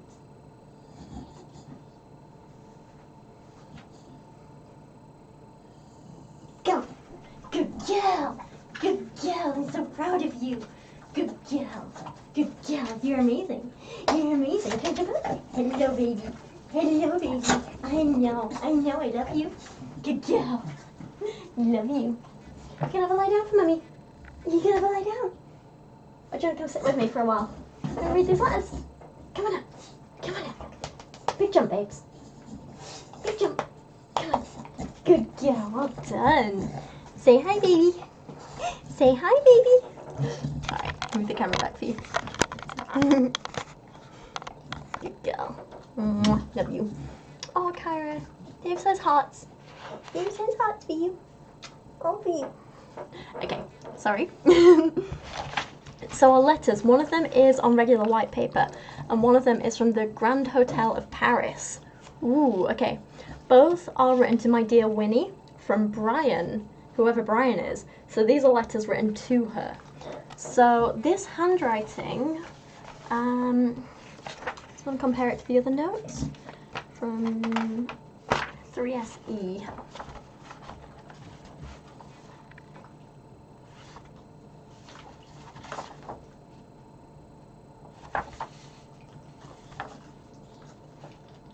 I think it's different from all these handwritings, so we've got 4 different handwritings here. There, there, and this. Do you agree? Are they all different handwritings, do we think? Yeah? What do you think? Okay. So let's, I don't know, let's read the white one first. Or the French one first. We'll read the one that's on top. I imagine that one comes first. So this is from the Grand Hotel of Paris. My dear Winnie, I leave you this note hastily, for I must embark for London at once. I could not wait for your return and hope you will understand. Our affairs are getting sorted out. We are offered 20,000 English pounds for the bird. Ooh. Paris is no longer safe for us, and I believe that... I think that's Jeroen. Jeroen's men are following my footsteps since Thursday. For your safety, I think it will be best that we travel separately. I deeply regret to have dropped you on this journey to France, which did not turn out the way we expected, and now we are both in danger. Take the next boat to London. Register at the Metropole Hotel under your usual fake name. Oh, pardon you. I will contact you there once the deal is sealed. Take good care of you, affectionately, Brian. Ooh. Ooh, okay. Interesting. So, Swellville's clearly a fake name. Oh no! Wait, no, she registered at the hotel under Engels. But here he's saying Dear Winnie. So what is her name?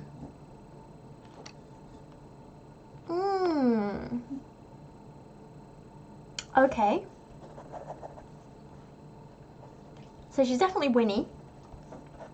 There's a fake name somewhere. They're offered 20,000 quid for the bird. Okay.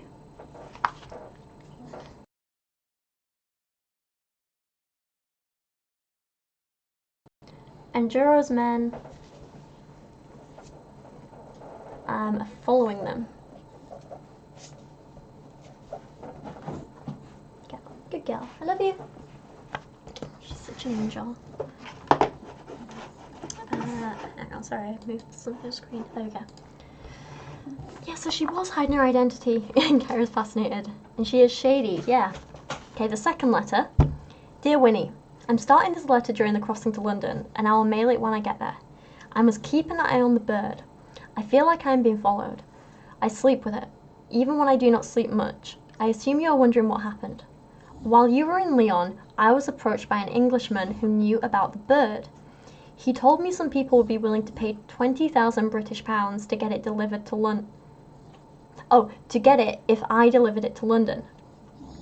Since the deal with our customers fell through, that is an offer I do not intend to turn down, even if we get less than we anticipated. The Englishman let slip he had a buyer in France, and that I could sell the bird in Paris. He also told me that the buyer was... Oh, Lavoisier. I adamantly refused selling it to him. Jeroen is somehow involved in this. I will sleep better once we get rid of this cursed fowl. Hallmark is with me. I think that's what keeps them from trying something.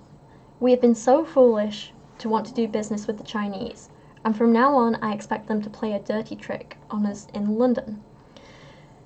I'm back to this letter as we are preparing to disembark. I sent a cable to our new customer, Trae, about my arrival.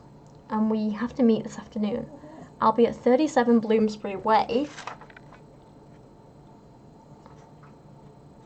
which was the address that we didn't have anything for, but was 7574 WC.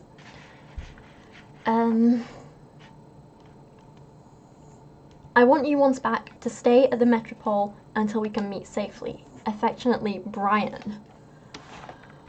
Oof, okay, this is a hell of a lot.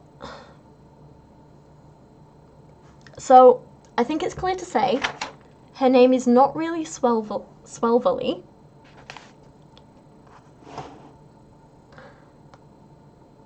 Her name's not really Scarlet. Lavoisier is not her brother, but he is actually a Frenchman. I think she came to us to find him. Because Lavoisier is working with Jeroen, and they're looking for Winnie and Brian, whoever Brian is. The bird, is this Sam Hawke, or...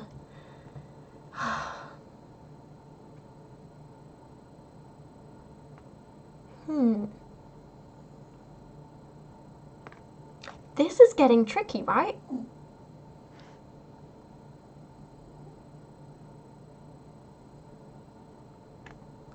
What is this bird? Is it an item? Or is it an actual bird, like person?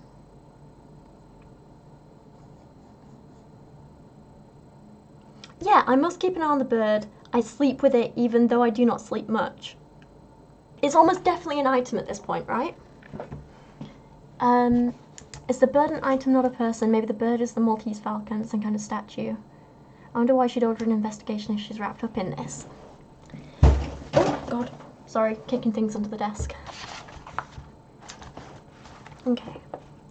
So, the letter tells us, keep an eye on the bird.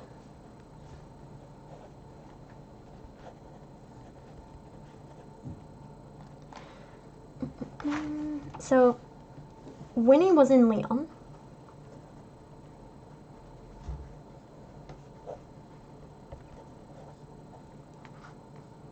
And Brian was in Paris. And while this happened, he was approached by an Englishman who knew about the bird.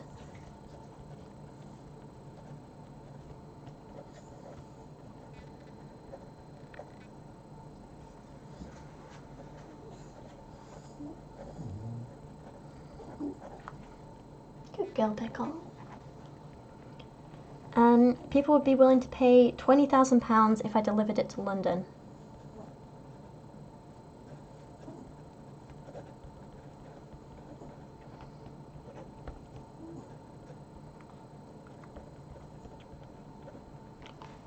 My little brain's going so much. Since the deal with our customers fell through, this is an offer I do not intend to turn down. So I guess our customers might be people in Paris? Customers.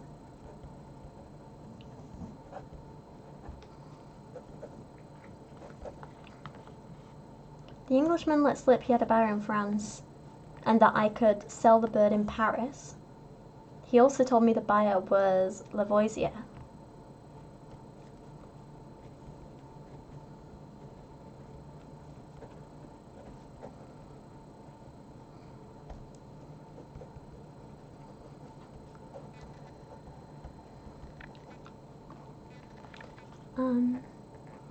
And I adamantly refused selling it to him. Jeroen is somehow involved in this. I'll sleep better once we get rid of it, blah, blah. Hallmark is with me. What does that mean? Hallmark is with me. I think that's what keeps them from trying something.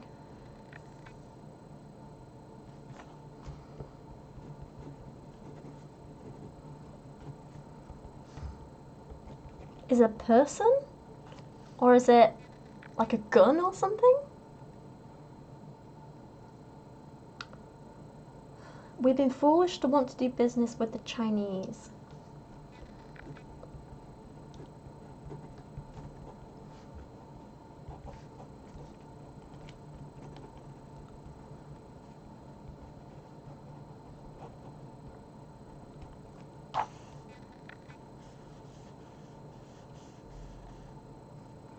I sent a cable to our new customer Trae about my arrival. We have to meet him this afternoon.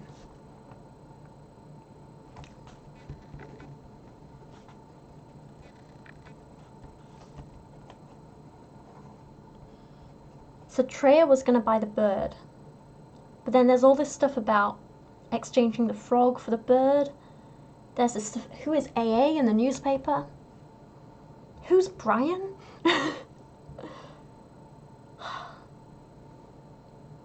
Hallmark's another code name, perhaps. Yep.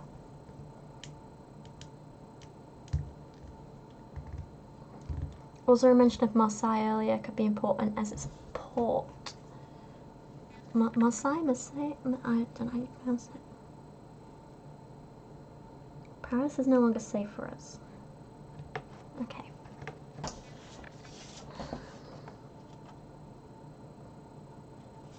Oh! Well, I completely missed that. Hello. London, direct to Le Havre, weekly departure on Sundays, Thames Steamboat Company. Yeah, so that's London to Le Havre, or which is apparently where her brother was coming from. Can I find the Thames Steamboat Company in the directory?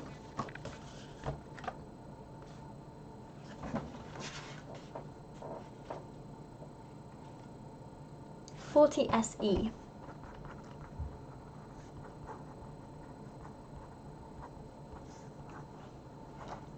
This might not tell us anything new at this point, but it might. Marseille was mentioned ages ago, was it? Who's Brian? He's a very naughty boy. Oh, I always appreciate a Monty Python reference. Here we go. Yes, the name of Robert Lavoisier is on our passenger list for the ferry coming from Le Havre. He arrived yesterday. We had his luggage delivered to the Piccadilly Hotel. Oh, okay, let's go to the Piccadilly Hotel then.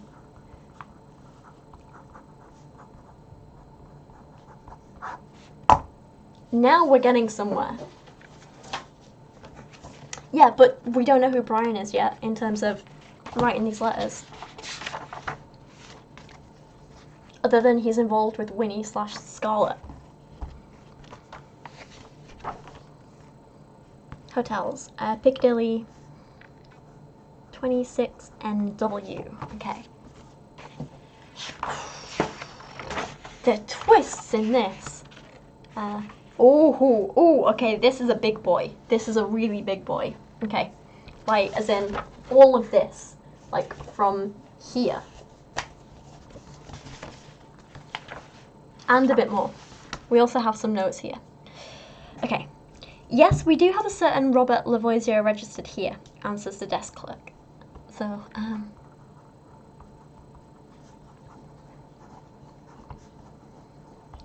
sorry, just getting my notes up to date. Did Brian do the arsons to get Trae scared off then? Wait, there's arson? Hallmark can be on a piece of jewellery or pottery, yeah? Okay, sorry. So we do have a Robert Lavoisier registered here, answers the desk clerk. Is he in his room? No, replies the clerk while examining the room keys from their hooks. It's very odd. Why? Right after I started my shift last night, a stout man, Chinese, asked after Lavoisier. Lavoisier had booked a room. We were expecting him, but he had not arrived yet. The Chinese man told me he would wait for Lavoisier at the bar and asked me to inform Lavoisier of such upon his return. So I'm guessing that's Fan.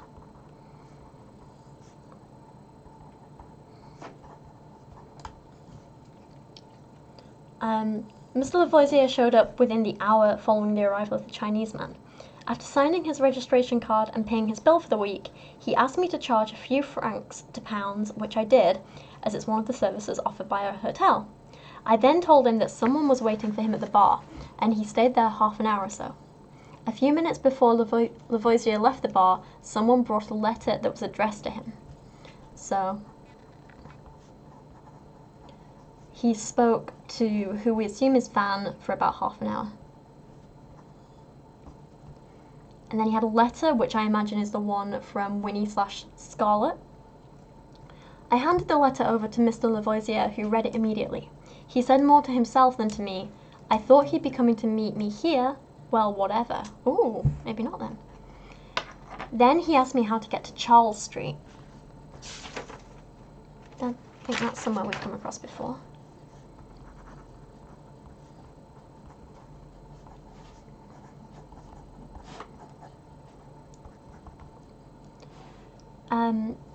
He left after I gave him directions. That's the last time I saw him. His luggage was delivered and brought to his room, but he did not come back. Very odd. Do you know who the Chinese man was? No idea. He was a fat, ugly man with a scar over the left eye. He had a beard and wore a conical hat. So exotic. So it was Fan. Yeah. Did anyone else talk to Lavoisier? No, but you should ask Jack, the bartender. We entered the Piccadilly bar through the corridor door. Jack is busy polishing an already gleaming counter, but it's obvious to us that there are not many customers to keep him busy. We order a pint of blonde ale and engage a conversation with him. Yeah, I remember the Frenchman. Well, in fact, he is American, says Wiggins. Not at all. He was a frog. He had a thick accent. He was speaking French with the Chinese man. No, I'm positive he was French. Are you certain it was Lavoisier? Of course, he signed his check at the bar. Robert Lavoisier, room 234. So he was French. So we're right. We're getting somewhere with this. We're definitely on the right track. What were Lavoisier and the Chinese man discussing? I don't know. I don't understand French. All I know is the Chinese man came in, sat down at the table over there, ordered tea, and sat still there. Half an hour or so later, Lavoisier came in. The Chinese man signalled him to come to the table. They had a discussion which turned into an argument. Ooh.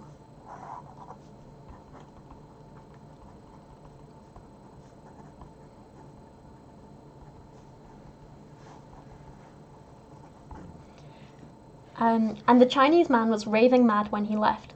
Lavoisier ordered a brandy, drank it, and left, going towards Berkeley Square. That's what happened.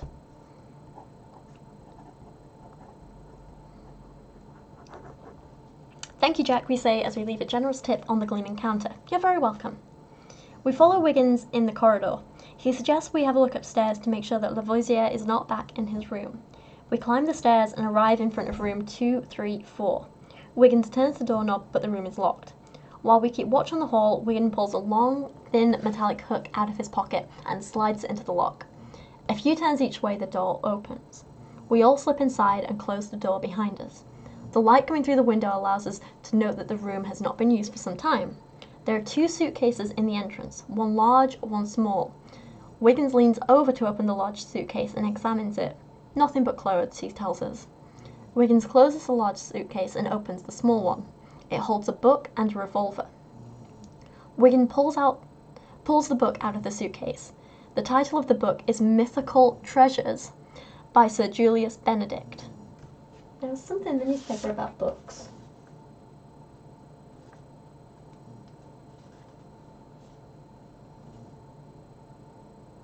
No, I don't think it's relevant. Sorry.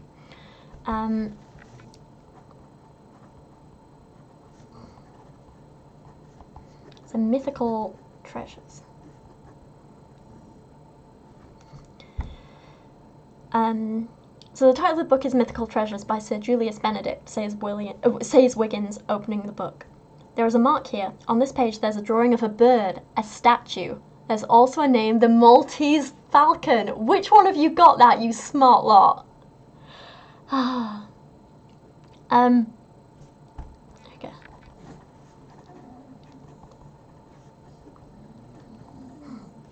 The legend beneath it reads, Falcon made of solid gold, encrusted with extremely valuable gemstones. Look, a letter. Wiggins shows it to us. Let's go.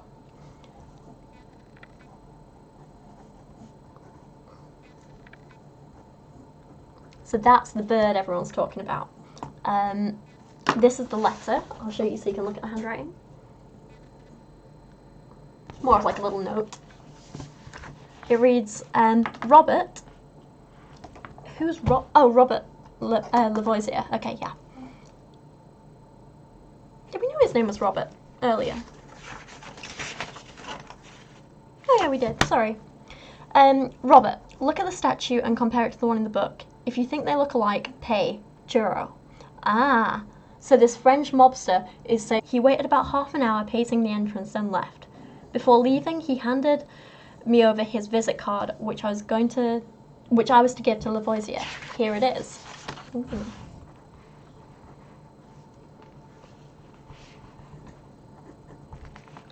Printed on one side, we read Macaulay Trayer, nothing else.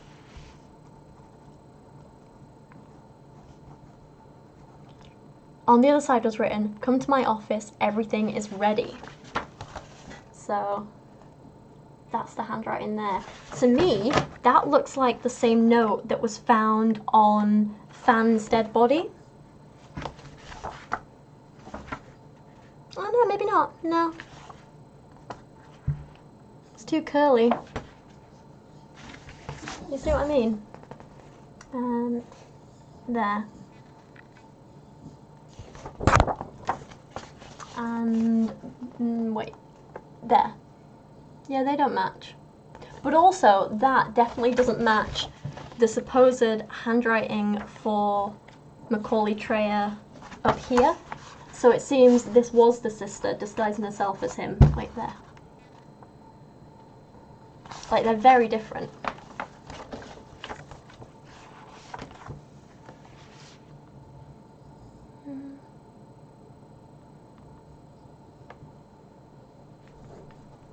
Sorry, I'm just reading the chat. Someone's getting some lagging. Anyone else? I am sorry, I suppose.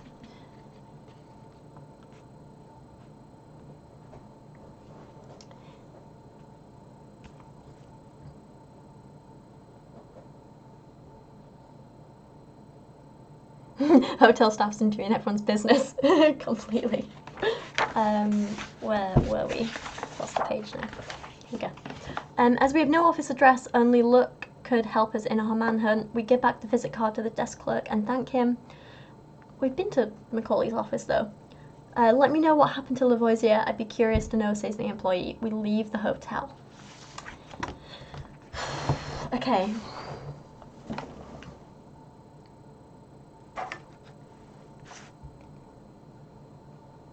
I wonder if, okay, one of our informants is Lomax. He's a librarian at the London Library, can be consulted for encyclopedic research. Maybe he'll know something about the Maltese falcon. Worth a try.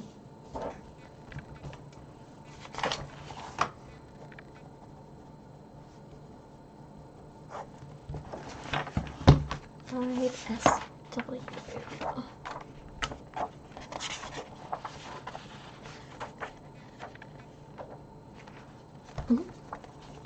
Okay, Lomax seems taken aback by our request. Come on, Wiggins, you must tell me what's so extraordinary about this book. A big blonde Irishman has just left with your mythical treasures. That was the guy working for Macaulay, remember? Okay.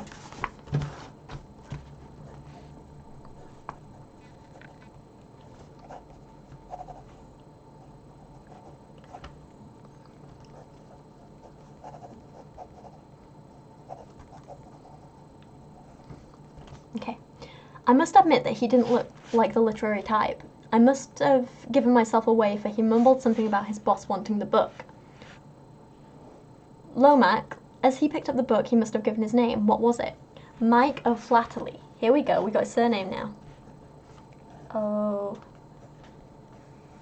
Flaherty? Flaherty. Irish name. It's written here. Well, now the book is gone, maybe you can help us, Lomax. Maybe, but why don't you talk to Sir Benedict himself? Oh, the guy who wrote the book! I'm sure he'll be able to provide you with much more information than I could. That's a good idea. Thanks. So let's look him up. It was Julius Benedict? Let's look in the directory. We can also potentially see if we can find Mike O'Flaherty's house. So, Mikey boy lives... Told Mikey. I cannot do the alphabet, apparently. Oh, I can't find him. O'Grady O'Hara. No O'Flaherty.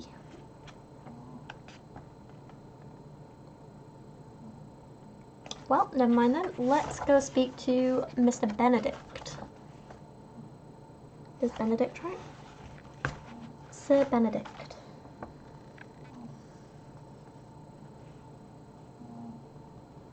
Sir Julius Benedict, here we go.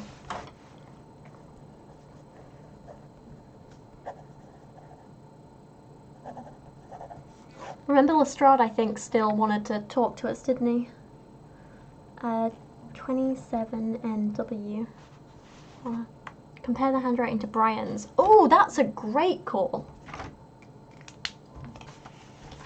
Handwriting isn't always the same. True, but yeah. Oh, Eliasar, followed you since 7k followers. Oh, that's lovely, thank you. Oh, you've been around ages. Oh. Trying to break things. Nah, different from Brian's as well. Way different. Okay, so Julius Benedict, 27NW. Oh, it's on the same page. Oh, he has a lot to tell us as well. Alright. Okie dokie. I have a drink before we start reading this. How long have we been doing this? Oh, 2 hours. Damn. Thanks, guys. I'm having fun. Let me get the chat back up. Here we go. Also, thanks for being here. I don't normally, like, stream this early, so, yeah, it's quite nice. I don't really know if anyone will turn up, but it's fun. I'm enjoying this. Okay. A man of a certain age lets us into the big house. His white hair and craggy face contrast somewhat with his athletic appearance and slenderness, maybe a vestige from his military past.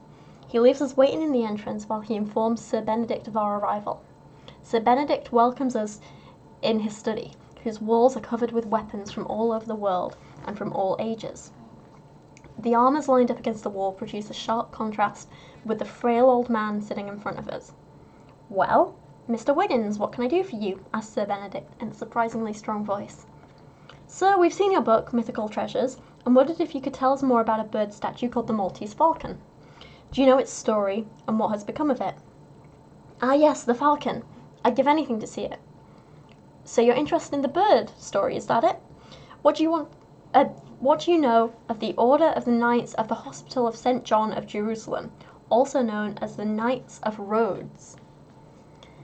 We somewhat feel like pupils being watched by a sardonic-looking master, when Wiggins answers, quite hesitantly, Not much. The Crusaders, or something to that effect, I think." "Very well. Now, you don't remember that Suleiman the Magnificent," sorry if I'm butchering these pronunciations, dislodged them from Rhodes in 1522 after being start that bit again. "Very well. Now, Why is reading so hard suddenly? Now, don't you remember that Suleiman the Magnificent dislodged them from Rhodes in 1522? After being dislodged, the knights moved from place to place in Europe until Charles V gave them Malta, Gozo, and Tripoli in 1530, in perpetual fiefdom conditioned upon knights' obligation to pay an annual tribute to the Emperor Charles V and his mother Joanna of Castile as monarchs of Sicily in the form of a single falcon, thus forcing the knights to acknowledge Malta as a vassal state of the Kingdom of Sicily, right?" The old man is enthused about this topic and his eyes radiant. "Do you have any idea of the exceptional and immeasurable wealth of the order at the time?" "As far as I can remember," says Wiggins, "they were fairly well off." Sir Benedict smiles leniently. "They were rolling in money. For years they sacked the Saracens, taking unquantifiable plunders of gemstones, precious metals, silks, ivory, the finest of the East. That is history, sir. We all know that for them as for the Templars, the Crusaders were above all a matter of plundering. And there you have Emperor Charles giving them Malta, requesting only a small annual fee, a meaningless bird, only to keep up appearances. What could be more natural for them than expressing their gratitude one way or another? Well, sir, that's exactly what they did. They had the good idea to send the first year a tribute to Charles in the form, not of a living meaningless bird, but a splendid golden falcon, entirely encrusted with the finest gemstones they had in their safes. And they had magnificent ones, the most beautiful of all Asia. Here we go.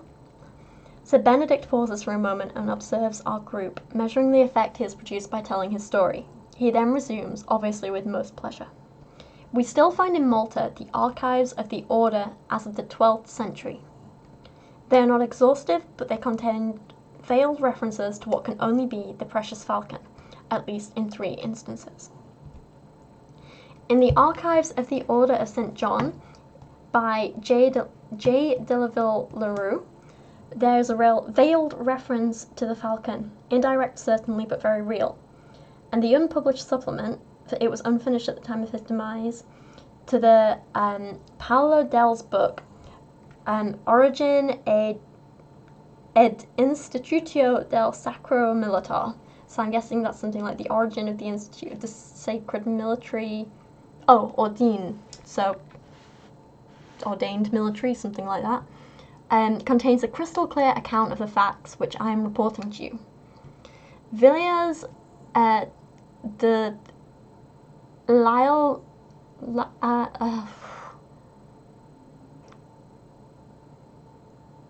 How do I even pronounce that? It's French. It's like Villiers de L'Isle Adam, Grandmaster, had this bird entirely ornamented with gemstones in the Fort St. Angelo by Turkish slaves and had it sent to Charles, who was in Spain. He shipped it on a galley under the command of a French knight named Cormier or Corvair, a member of the order. He stops to produce a little dramatic effect before resuming in a whisper, "It never got to Spain." Have you heard of Khayr ed-Din, known as Hayreddin Barbarossa, because of his beard? No? He was a chief privateer who operated at the time from Algiers. Well, sir, he seized the knight's galley and took the bird. The bird went to Algiers. In fact, it is a fact reported by the French historian Pierre Damme in one of his letters from Algiers.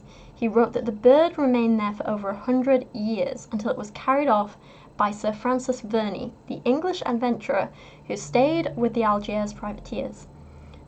Maybe it wasn't really there, but such was Pierre Damme's belief, and that's more than enough for me.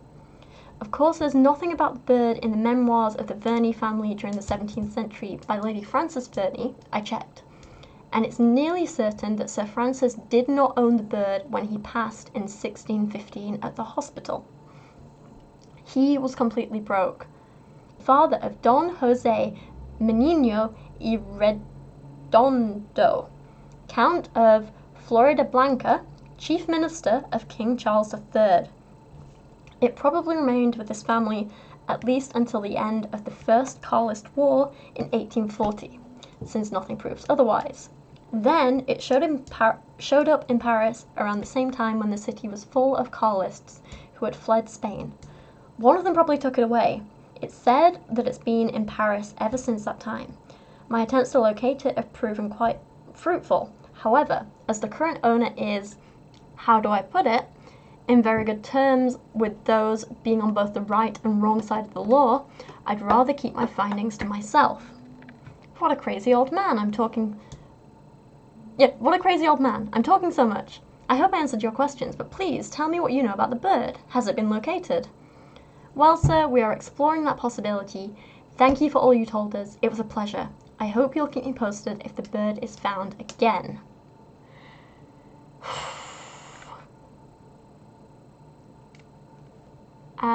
Sable Eagle says, just want to read about Suleiman the Magnificent. He's apparently the reason you find Ottoman Empire stuff as far as Belgrade, Algiers, and Vienna. I think Vad Dracul Teeps had an opinion of him too. Interesting. Okay. So, we had a lot of information there. But what I think we can take away from this is it's worth a hell of a lot of money, and this expert thinks it's supposed to be currently in Paris with a man who is in very good terms with those being on both the right and wrong sides of the law. That could be Jeroen, the French guy.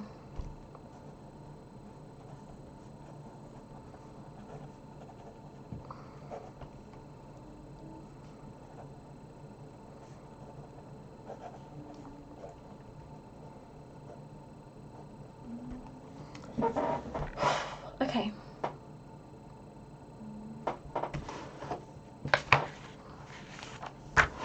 What do we have left that we want to do? We should look up who this Hallmark person is.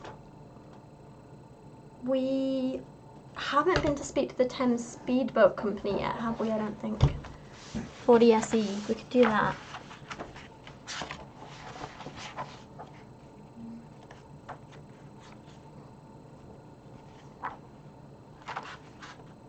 Oh no, we did, sorry, and that took us to the Piccadilly Hotel, yeah.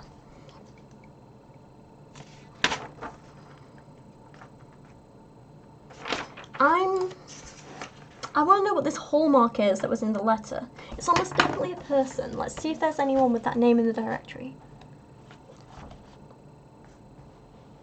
Okay, we have an Edward Hallmark. He's the only Hallmark. At 33 NW. Does that sound like a good idea to you guys? We go see him?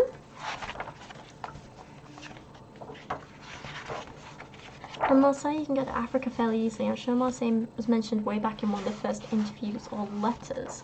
Was it?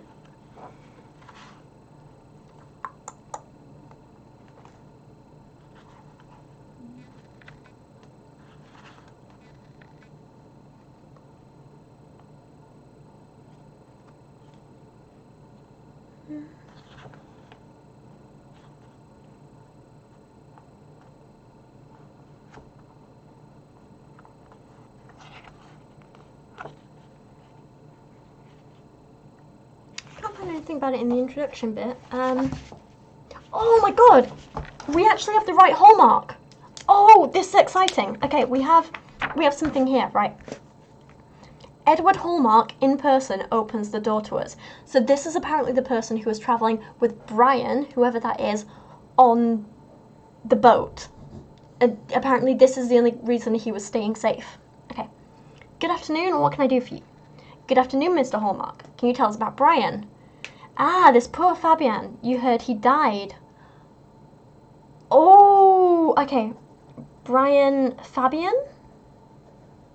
Or is Fabian a label? I don't know. Oh, he's dead, okay.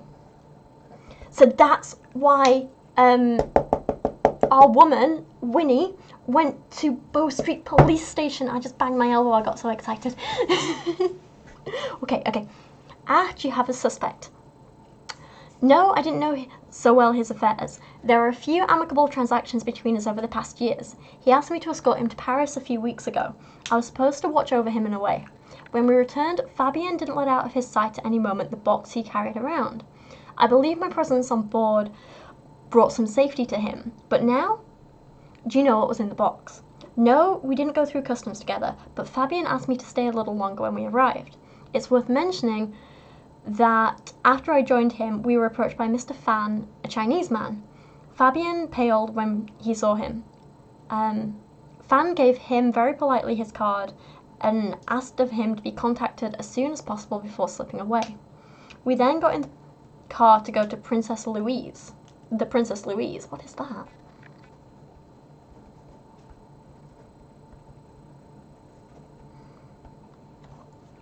Fabien, who was very jittery, asked for a Mr. Trae. The owner said, Fabien? And as a response to Fabien's sigh, he told us the room was ready and that Trae would join us soon. A bottle of brandy was waiting for us in the room. We had barely helped ourselves to drink when a stout man came in. He didn't say a word. He only crossed the room, went to the table, opened the box lid, and looked inside. He put on the table the leather bag he was holding, took the box, and off he went. Not a word was said.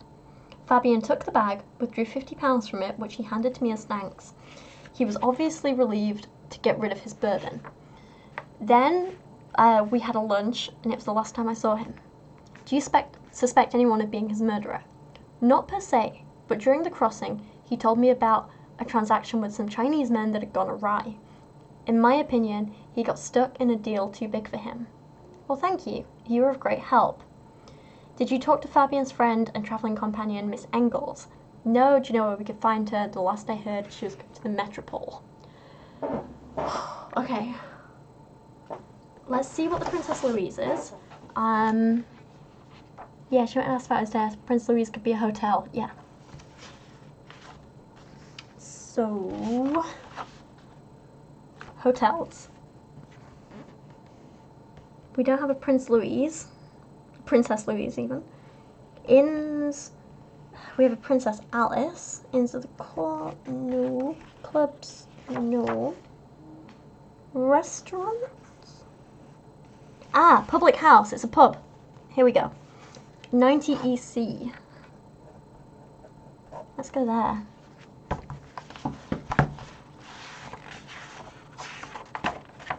Here we go. Do you know Macaulay Trae? We asked the innkeeper who serves us our drinks. Yes, he's the owner of this place. Ooh, okay.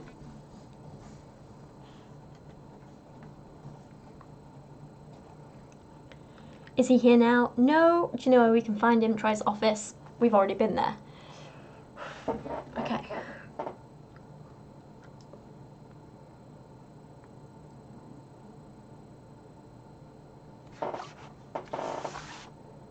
Can we construct a timeline from what we know?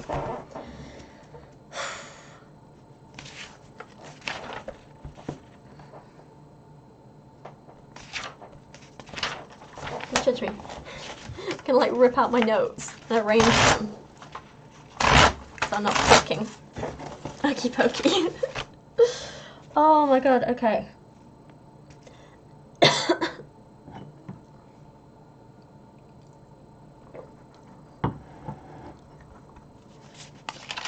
So Robert is a Frenchman who works for Jeroen, who is like a French gang boss or mobster. What did he do? What were his moves? So he arrived from Livâ, via the Thames Steamboat Company.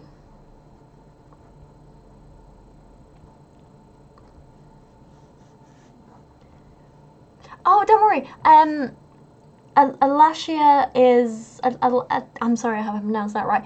So I've just in the middle of what's going on. Don't worry, we're literally recapping now. Don't worry. So, we have a Frenchman called Robert Lavoisier. He is working with a big French mobster called Jeroen. So he came from Le Havre, or whatever it is. Probably butchering these pronunciations, sorry. Via the Thames Steamboat Company on the 13th of April, which is 2 days ago. He went to the Piccadilly Hotel,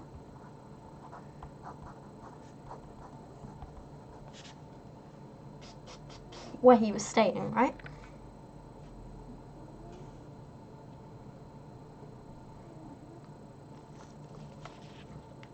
He was carrying, we know,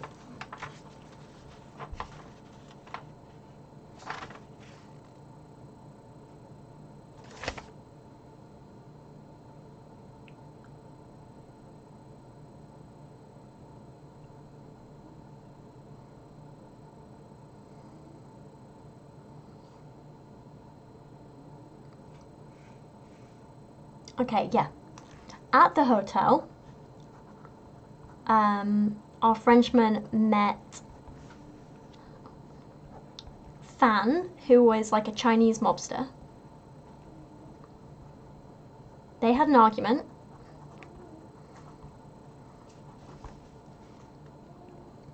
And then Robert went off to Charles Street.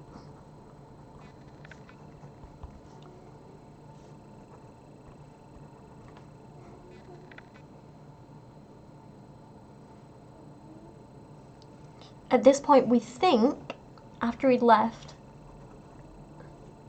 Macaulay Trae turned up at the hotel.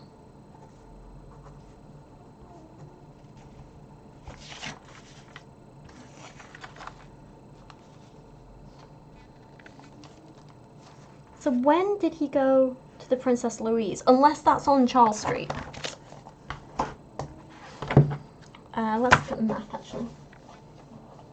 33 and 11.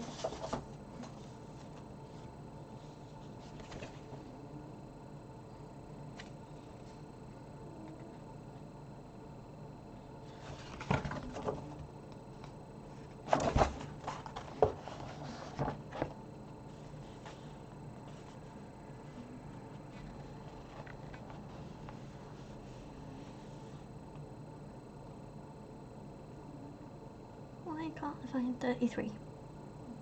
There we go.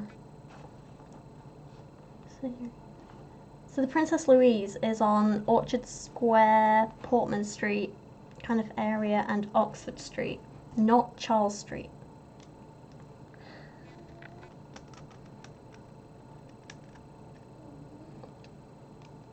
So where does this stuff with Fabienne come in? Brian...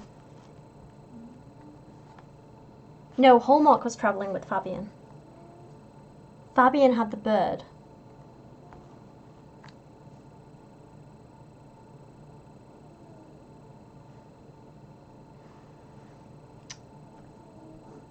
Lavoisier had a book. He had the Mythical Treasures book.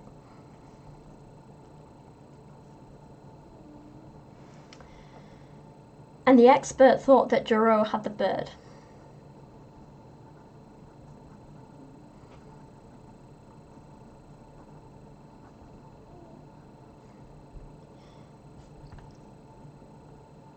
Lavoisier was also travelling with a note from Jeroen that said to look at the bird and see if it was legit. Can we track that down?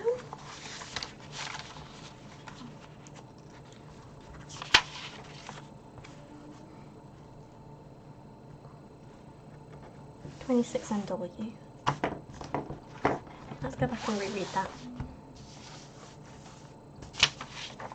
Oh, I've reached Liz Sherlock is Kyra Watson. Oh, that's so cute. Oh, I love that. If that's the case, Watson's sleeping on the job, I'll be honest. Robert, look at the statue and compare it to the one in the book. If you think they look alike, pay. Okay. So Robert clearly had money on him.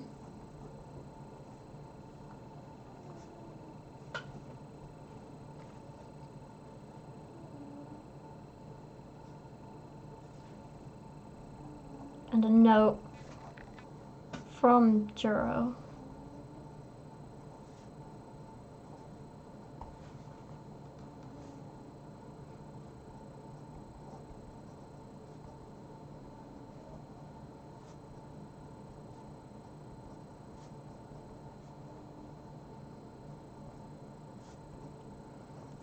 Okay.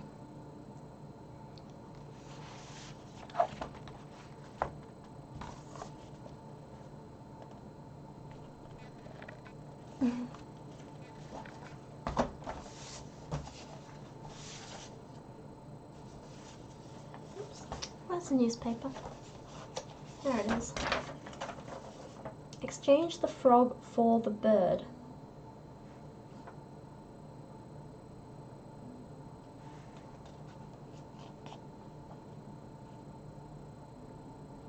This is like Frenchman for the bird. AA. Who is AA?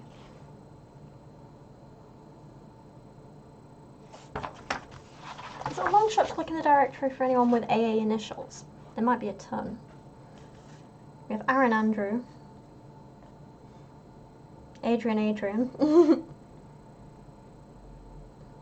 Alberga Aurelius. Okay, yeah, there's way too many of them.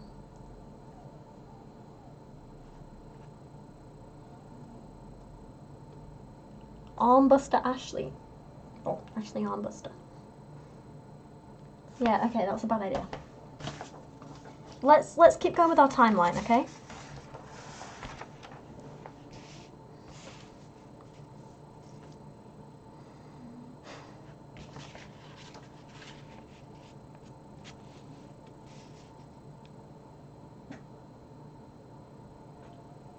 We also have to think, who was this Englishman who approached Brian in Paris?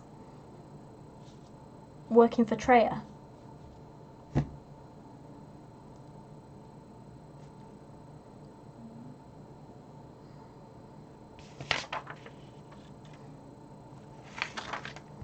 Well, let's think about what Fabian was doing. Brian Fabian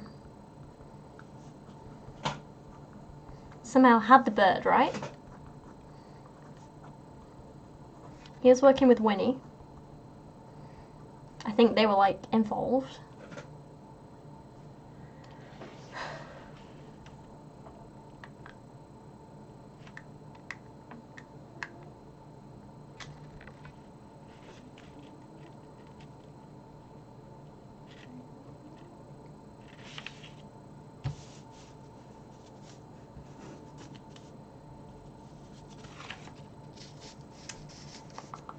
He travelled from Paris to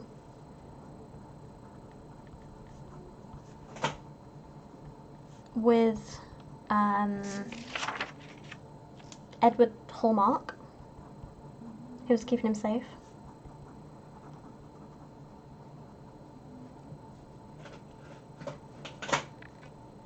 Oh, the birdie must be.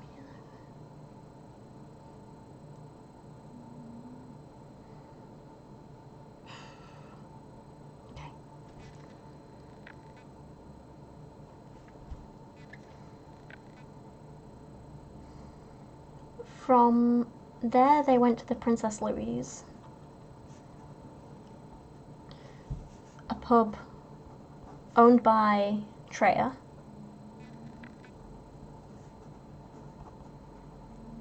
And what happened there?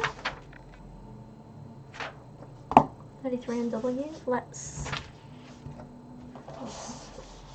look it up again. Oh, here we go.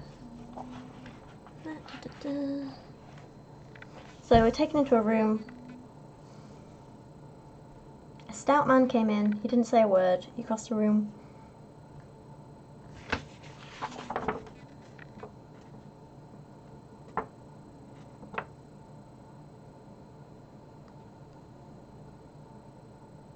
Okay.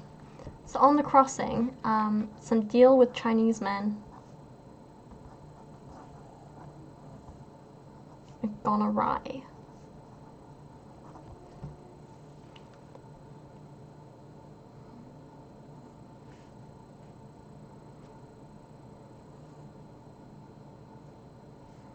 So at the pub, a man came in, exchanged the bird for cash.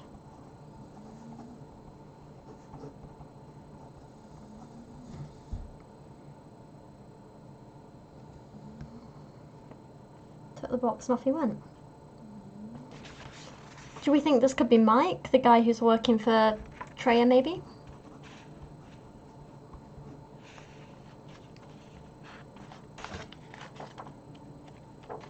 Meanwhile, what was Winnie doing during this time? What's her timeline?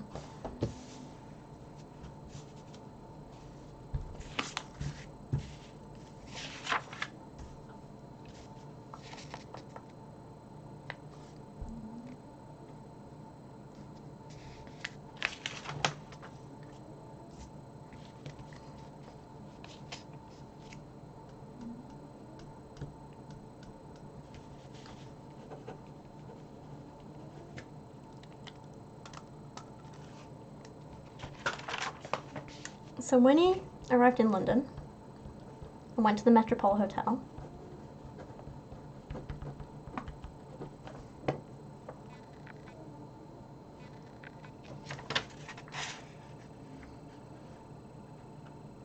Ah, no, maybe, no, I bet the person who came and entered the hotel room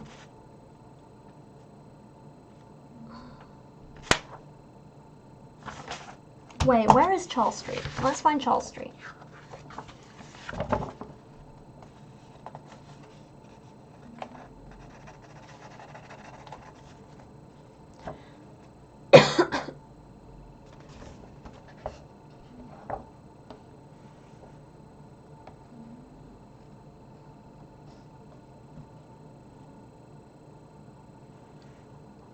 It seems like this person who should have picked up the should have picked up the bird from Fabian was Lavoisier.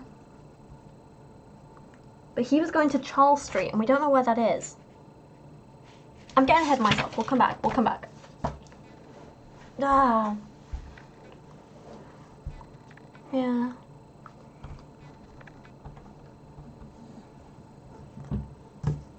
Okay. Okay. So Winnie arrives at the London Metropole Hotel. She then goes to Bloomsbury Way for some reason.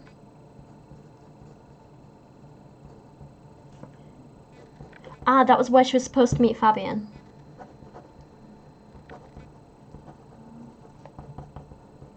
But he didn't show up, and she's like, why? Why hasn't he shown up? So then she goes to the Bow Street police station and finds out Fabian was murdered. We don't know by who yet.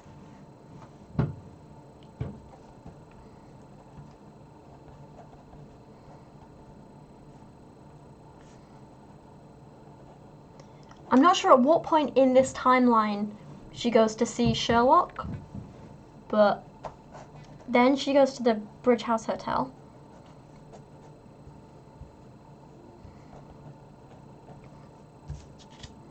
Where she rented a room for her brother, Macaulay Trayer.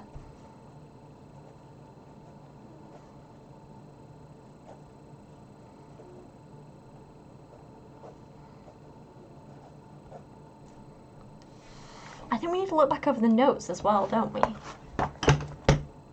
So many notes were given out to different people.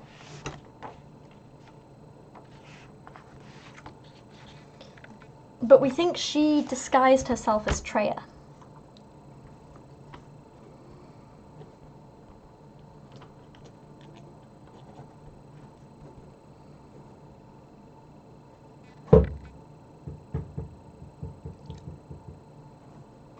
Ah, warehouse on to the east on Ground Street. We need to find out where that is as well, don't we?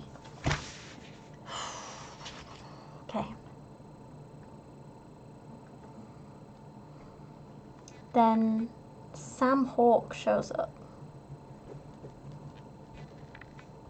Was he in the directory? Was he a real person?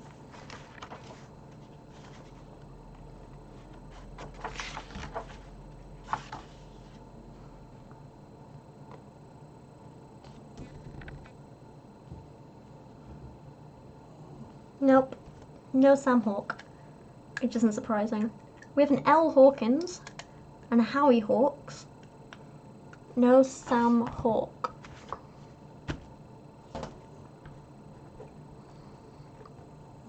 That could be actually Trayer, or it could be someone else.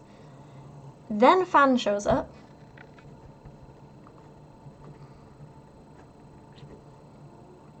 And then he dies. He's shot dead.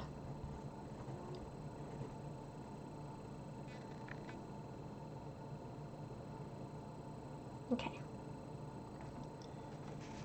6 Union Street, where was that?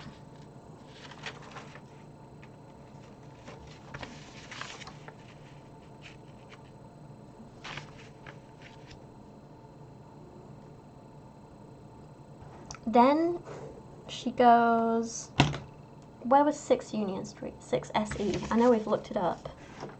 Ah, there she goes to send a message. Cummins and Goins.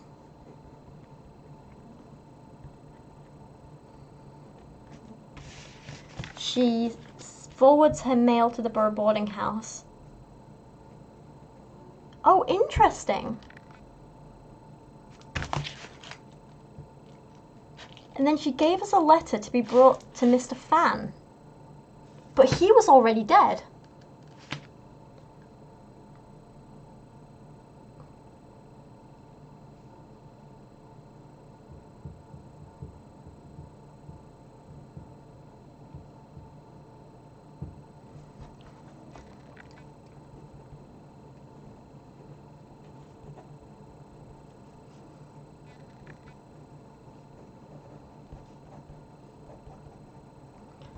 And then finally she went to the borough boarding house.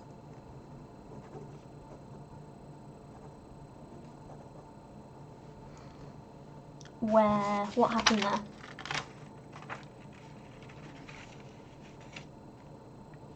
Brian. At the borough boarding house is where we found out her name was definitely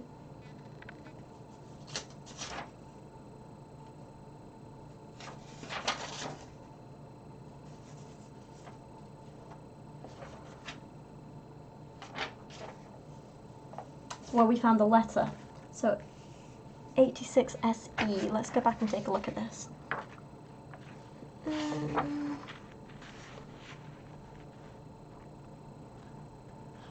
So we find her dress that she came to us wearing, but she's not there now. One of her guns is missing, and we find the letters from Brian.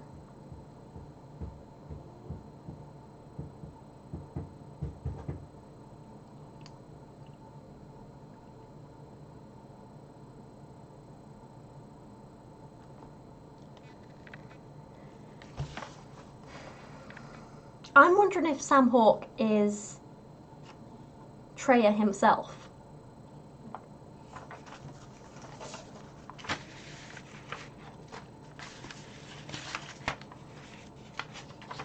Clearly all this stuff about tobacco was a lie.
Let's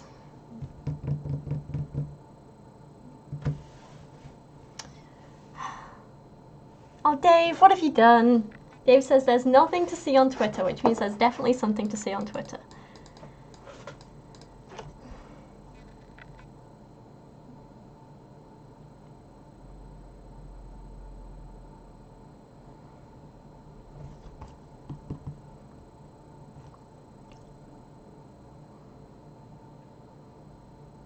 What I'm thinking, there's like 4 lots of people here, right? There's the Chinese, there's the French, there's Trae, and then there's just Winnie who's kind of fluttering around. Winnie and Fabian, sorry. They started off with the bird, and then it seems they were going to sell it to hang on. They were going to sell it to the Chinese, but something went wrong, right?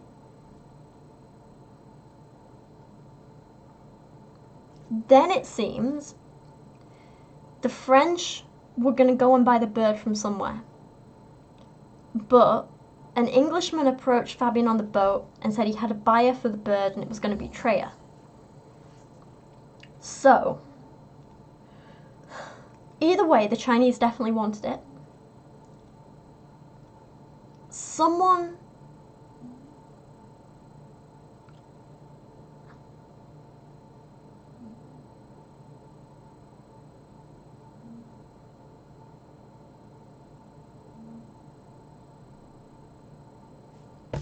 help.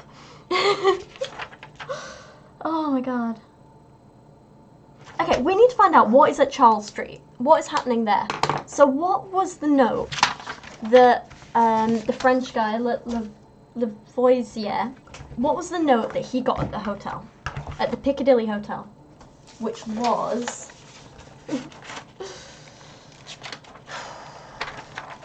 26 NW. We're gonna get this, guys.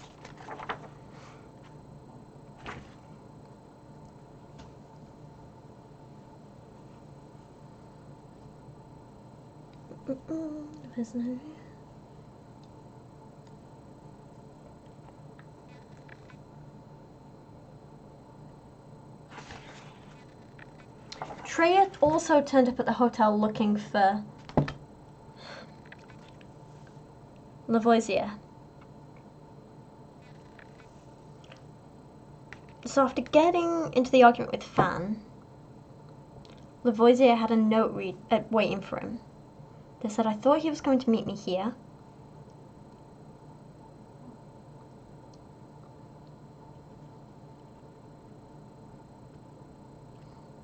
He asked me how to get to Charles Street.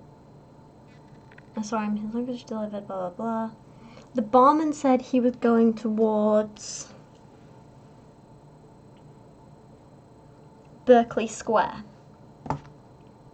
Okay, 26 NW on the map is...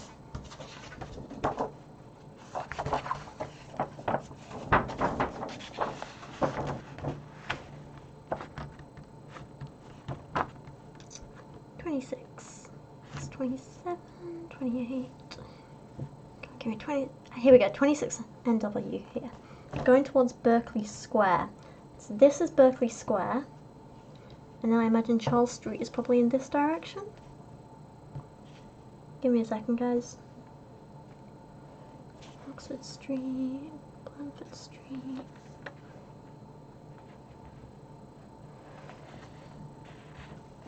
Bond Street.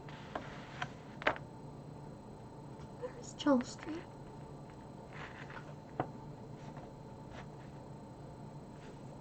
He went in this direction. Charles Street here. 64 NW. What is there? Let's look at that. Here we go. Oh, this is a new thing. Right, okay. While we go up to Stratton Street from the Piccadilly Hotel, we passed a newsstand on the other side of Charles Street. Wiggins approaches the old man selling the newspapers. Excuse me, Grandpa. What do you want, my boy? I was wondering if you saw a Frenchman last night, or if you've chatted with him. I could have, but I've no time for chats. I must make a living. That's what I'm doing, selling newspapers. Wiggins takes a shilling out of his pocket and gives it to the old man, which miraculously triggers his memory and loosens his tongue. Last night, a popinjay, I guess that's French, approaches me and asks the way to Berkeley Square. I knew he's French by the way he talked. I spent some time over there in my youth. I show him the other side of the street and he crosses. Then there's a fiacre, the car things we talked about earlier, or the carts, with the driver standing next to it. The driver, calls out to the Frenchman walking towards him. The driver opens the door, but the Frenchmen don't want to get in. As he goes away, a fat guy gets out of the fiacre, and he and the driver force the Frenchman in, and off they go. Did you call the police? What for? They were gone. Did you ever go look at the driver and the other man? No, it was dark. The only thing I can say is that the fat guy who got out wore a weird hat, a conical thingamagummy. Thank you, Grandpa. Welcome, my lad. Who was wearing the conical hat? Was that the Chinese guy?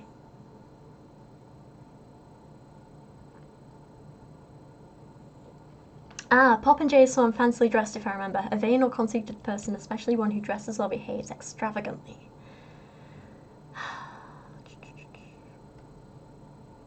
Can we find out about these cabs? Do they have records? Is there a special place for them?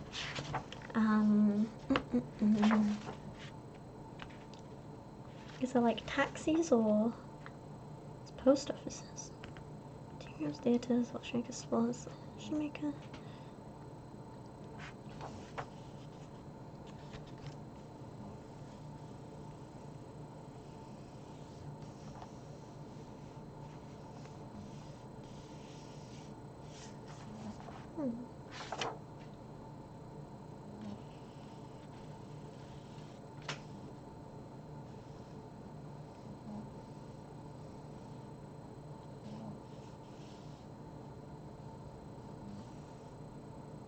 I know what we haven't done.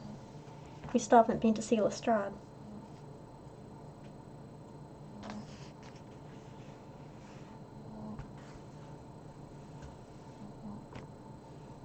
How is there nowhere for like taxis and stuff? I'm sure there was something. I don't know if like my brain's just gone at this point.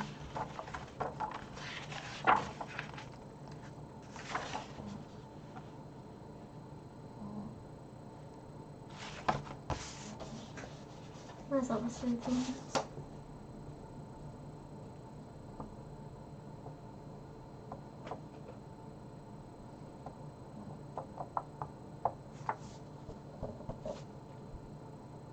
Let's go to Scotland Yard.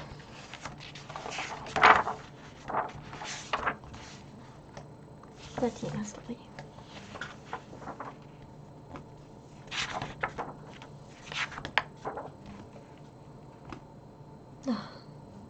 Unavailable, he's investigating a murder. Great.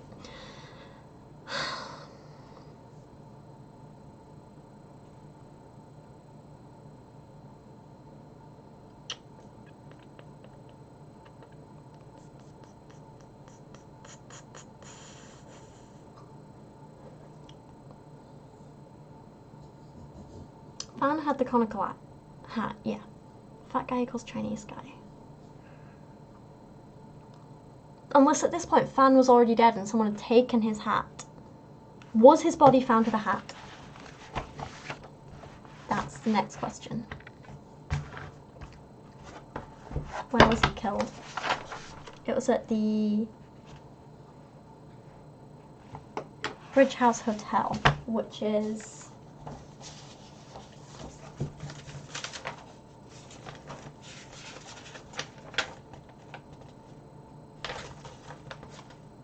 SE.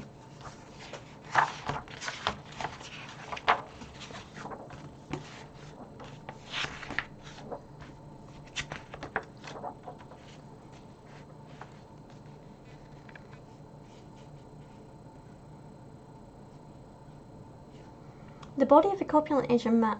What does corpulent mean? Does that corpulent?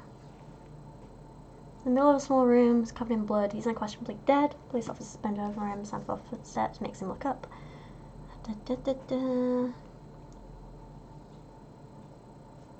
He had a passport on him, nothing else. 2 knives, one in his hand, one in his boot, some money. Here's a message. Ah, warehouse to the east on Ground Street. We should look at that. Nothing about a hat, so perhaps whoever killed Fan then went to meet Lavoisier at Berkeley Square wearing the silly hat. Corpulent equals fat. Oh, okay. Well, now I'm just not sure at all. Ah, no! We took the frog to the warehouse to the east on Ground Street. Fan knows about that.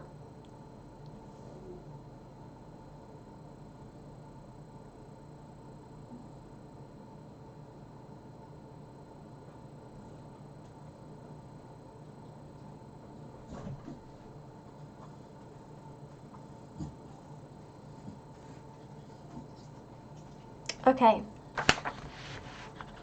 Hi, babes. To the east, east. Ground Street. Let's have a look for that. Warehouse on Ground Street. Hi, Baba. Hi, little bean. Are you getting ready for bed? Yeah? Love you, Pickle. I know. Give me Baba. Cooby. Cooby, Cooby.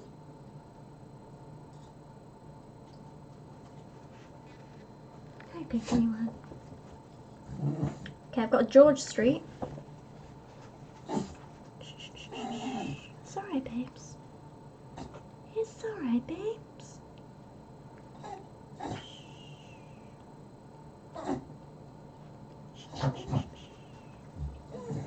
I know. You getting ready for toilet? Yeah? No, you're such a good girl. Take you out soon, baby. Such a good girl. Where is Ground Street? Sorry if this bit's boring for you guys.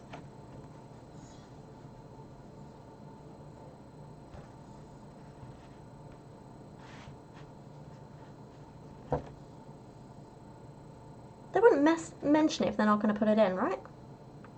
He was kidnapped up here, and they took him to Ground Street.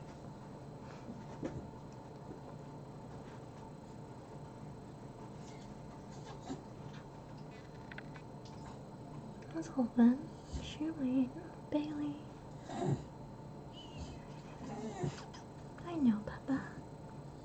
I know. You're so good.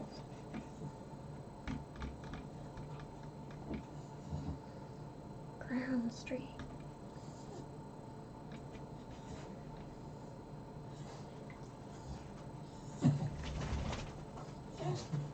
Have a little lie down for me, Baba. Come on. Lie down.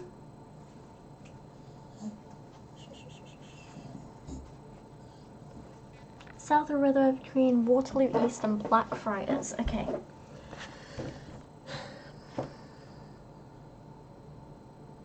South of the river. Waterloo Bridge is here. Waterloo Station is here. Do I have Blackfriars? No, but that means it's probably going to be around here. Okay, we have Ground Street. Oh my god, here we go. Yes. Oh, you guys are amazing. I love you guys so much. Okay, 39 or 38 SE. Let's head there. Okay, 38 SE. When we arrive at Upper Ground Street, people nearby are in turmoil. A crowd is gathering at a nearby warehouse. 39 SE. We stumble upon a confused scene not far from the warehouse of this sordid neighbourhood. The police officer who arrived a few minutes earlier is trying to prevent the crowd from approaching the blood-stroked bodies of two Asian men lying in the street, dead to all appearances. The most amazing thing I've ever seen, exclaims a young boy close to us. What happened, child? There were two Chinese men flanking a white man who came out of the warehouse over there. As soon as they passed the door, three other guys jumped out of the car and shouted something like Livâ or Osier, Lavoisier, so the name. The white man put on a sprint, jumped in the car as the guys in the car started shooting, killing those two. Then, that's the most bizarre thing, just before leaving and crossing Blackfriars, they threw something towards the bodies that looked like a small purse. The coppers from around here now have it. Okay, what's the closest police station? To 39 and 40 SE. We're getting somewhere, right?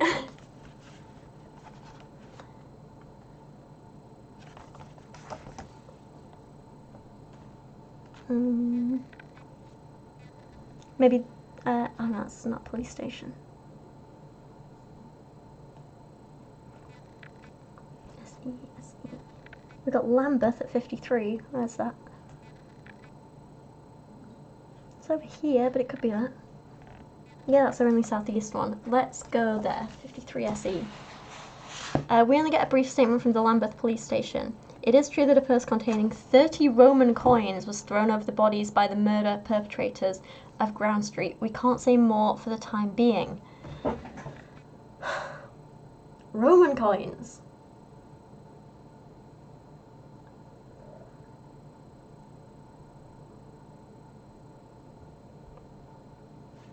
So,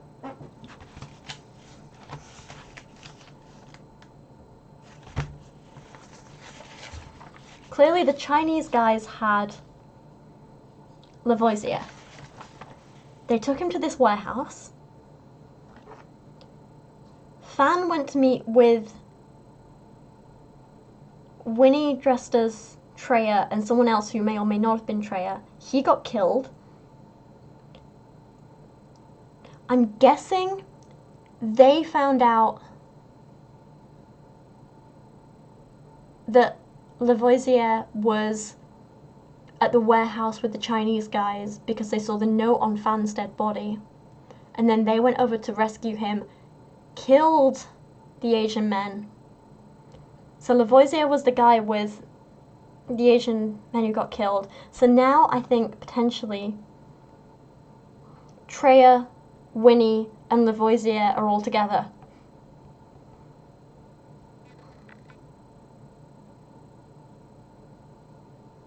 So who killed Fabian? And how did he die?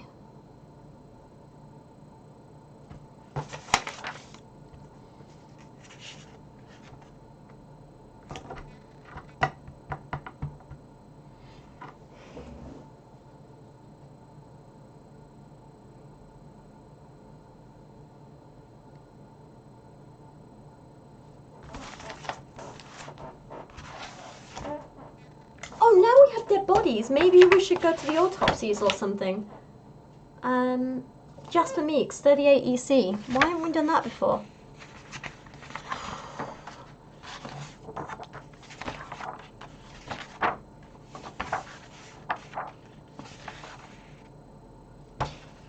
Fabian, yes, it was a few days ago. Multiple knife lacerations. The poor bloke was tortured. Expert work without a doubt. Nothing more, I fear. Did anyone claim the body? Yes, Miss Engels, a beautiful woman. She identified the body and had it transferred to Reformed Burials Company, 15 Montague Place. Okay, Fabian was definitely killed by the Chinese guy then, because knives. Probably because he sold the bird to Lavoisier instead of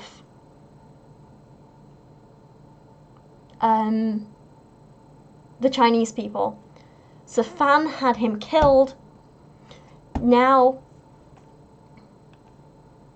Winnie and Trae are working together, maybe, possibly, to get the bird from Lavoisier. Maybe we should go to this burial company. There's one last thing.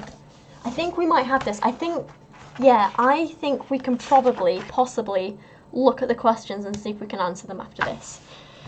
Okay, the burial company.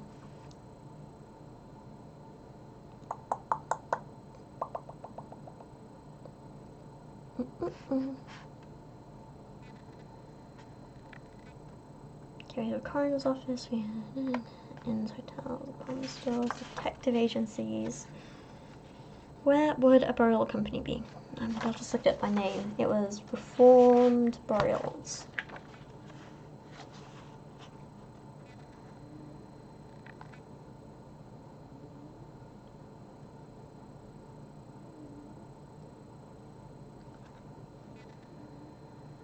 Why are you not in here?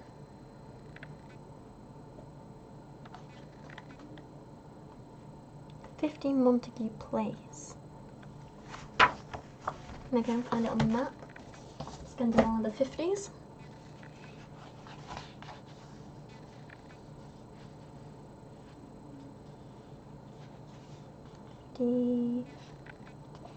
Palace Road. 50. Livâ Street.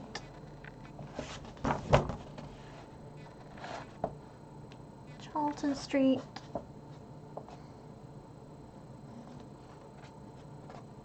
Aha, got it. NW, 50 NW. Winston Rawlinson, the owner, welcomes us personally when we penetrate into the serenity of the Reformed Burial Company. Good afternoon, my friends. Have you lost a loved one? The words fall out of his mouth with calm and smoothness. No, we'd like to ask you a few questions about the funeral that, to our knowledge, you planned for Brian Fabian. Well, there's not much to be said. It's a very simple ceremony followed by cremation. Only 2 friends escorted him to his last journey. Would you happen to know who these people were? Yes, I believe they signed the guest book. Let's see. Here it is, Winifred Engels and Edward Hallmark. Now if we're done here, we thank him and leave. Oh my god! Hallmark, I bet, was the person at the hotel with Winifred pretending to be Trae. Okay.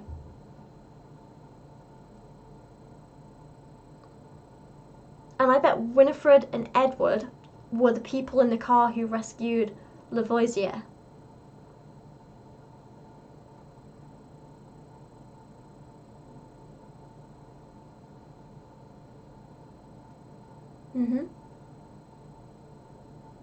We do get the answers and solution. Okay, I think we're ready to look at these questions. Okay, and then we can try and answer them, see what we can do. Okay. Oh, okay.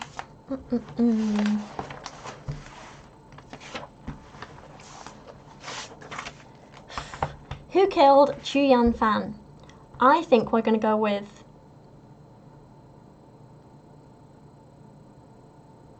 Do we think Hallmark or Winnie?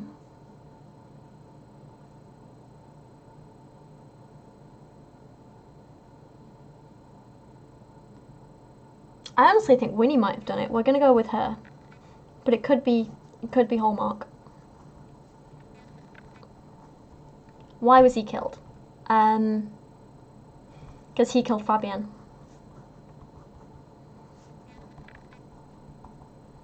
Who owns the bird now?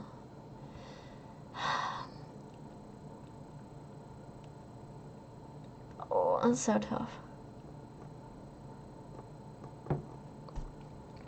Let's come back to that when we thought about it a bit. The next series of questions is who killed Macaulay Trae? Sorry, who killed? Oh my god.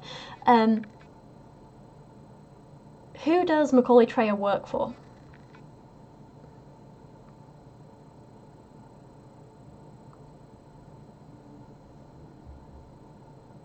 I actually think he works for the Chinese. I think he works for Chu Yan Fan.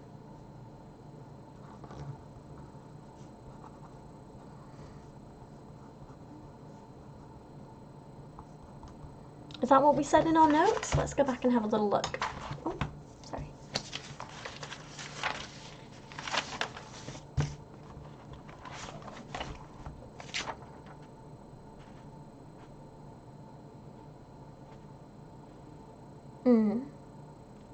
Okay. Next question is, who does Lavoisier work for? And we know that's Jeroen. And who is he? He's like the head of the French kind of mob, criminals, whatever.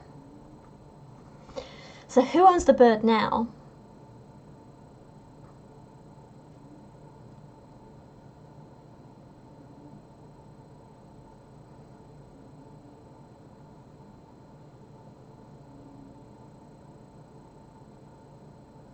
I think Lavoisier and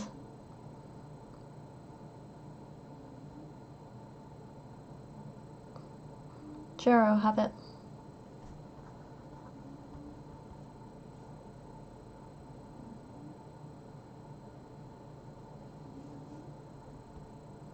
We'll find out. Let's read it and find out. God, we've been doing this 3 and a bit hours. Okay. Okay. Oh. Let's have a quick drink. Okay. What does it mean, Holmes? Shouts Lestrade, who passes at full throttle through the door of 221B Baker Street, waving a wire. Lestrade's question remains unanswered as Holmes is not back home yet. We are here with Dr. Watson, but unlike Inspector Lestrade, we have not heard from Holmes since he left us this morning in a manner as singular as unexpected. Holmes hasn't returned yet, says Wiggins to Lestrade, once the latter has stopped in the middle of the room. Take a seat. I'm sure he'll arrive any moment now. That's it, Lestrade. Sit down. I'll be with you in a moment. Confirming Wiggins' statement, Holmes enters the room through the door that Lestrade has left open. He is dressed as a sailor with a large pea coat, a cap, and a pair of worn-out blue trousers. He has a long scar on his left cheek and a blackish bruise around the right eye. What? Okay. Holmes, I demand... Before Lestrade can verbalise his demand, Holmes goes to his bedchamber, shuts the door behind him.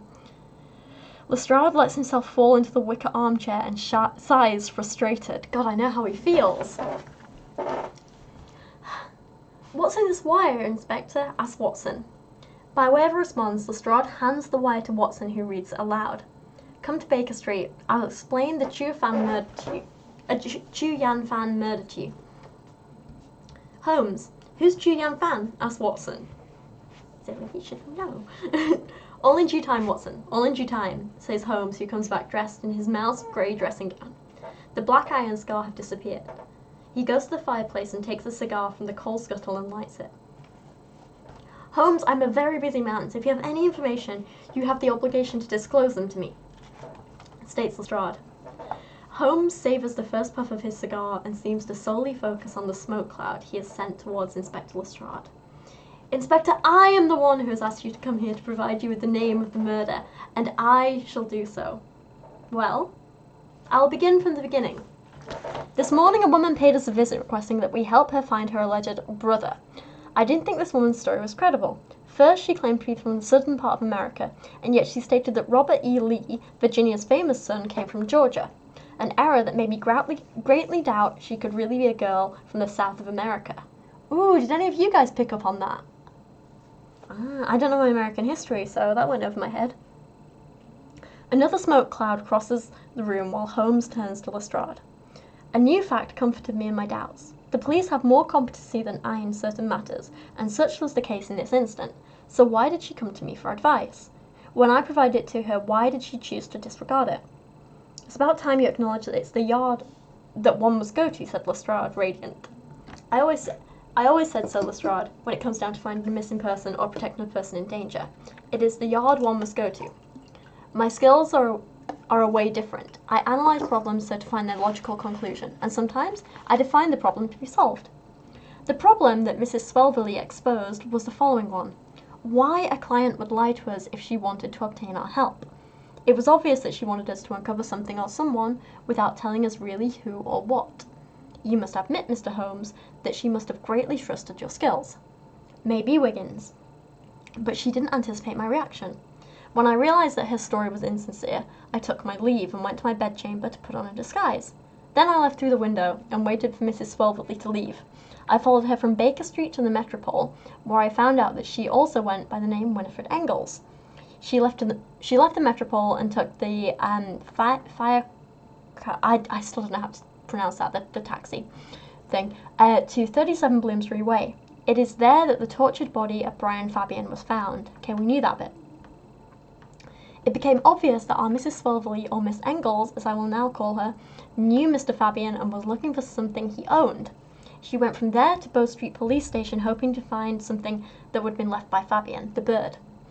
Another defeat. The next stop was a Bridge House Hotel. While I was observing her, she gave money to the employee and left. She then went to Cummings and Goines courier service and gave them a letter that was to be delivered. When the messenger left, I found that the letter was addressed to Chu Yan Fan. What do you make of it, Wiggins? Interesting, as we got to the conclusion that Fan had murdered Fabian, said Lestrade. Was Swelverley working for Fan? No. Then she stopped at the Southwark Street boarding house and was taking a bath down the corridor.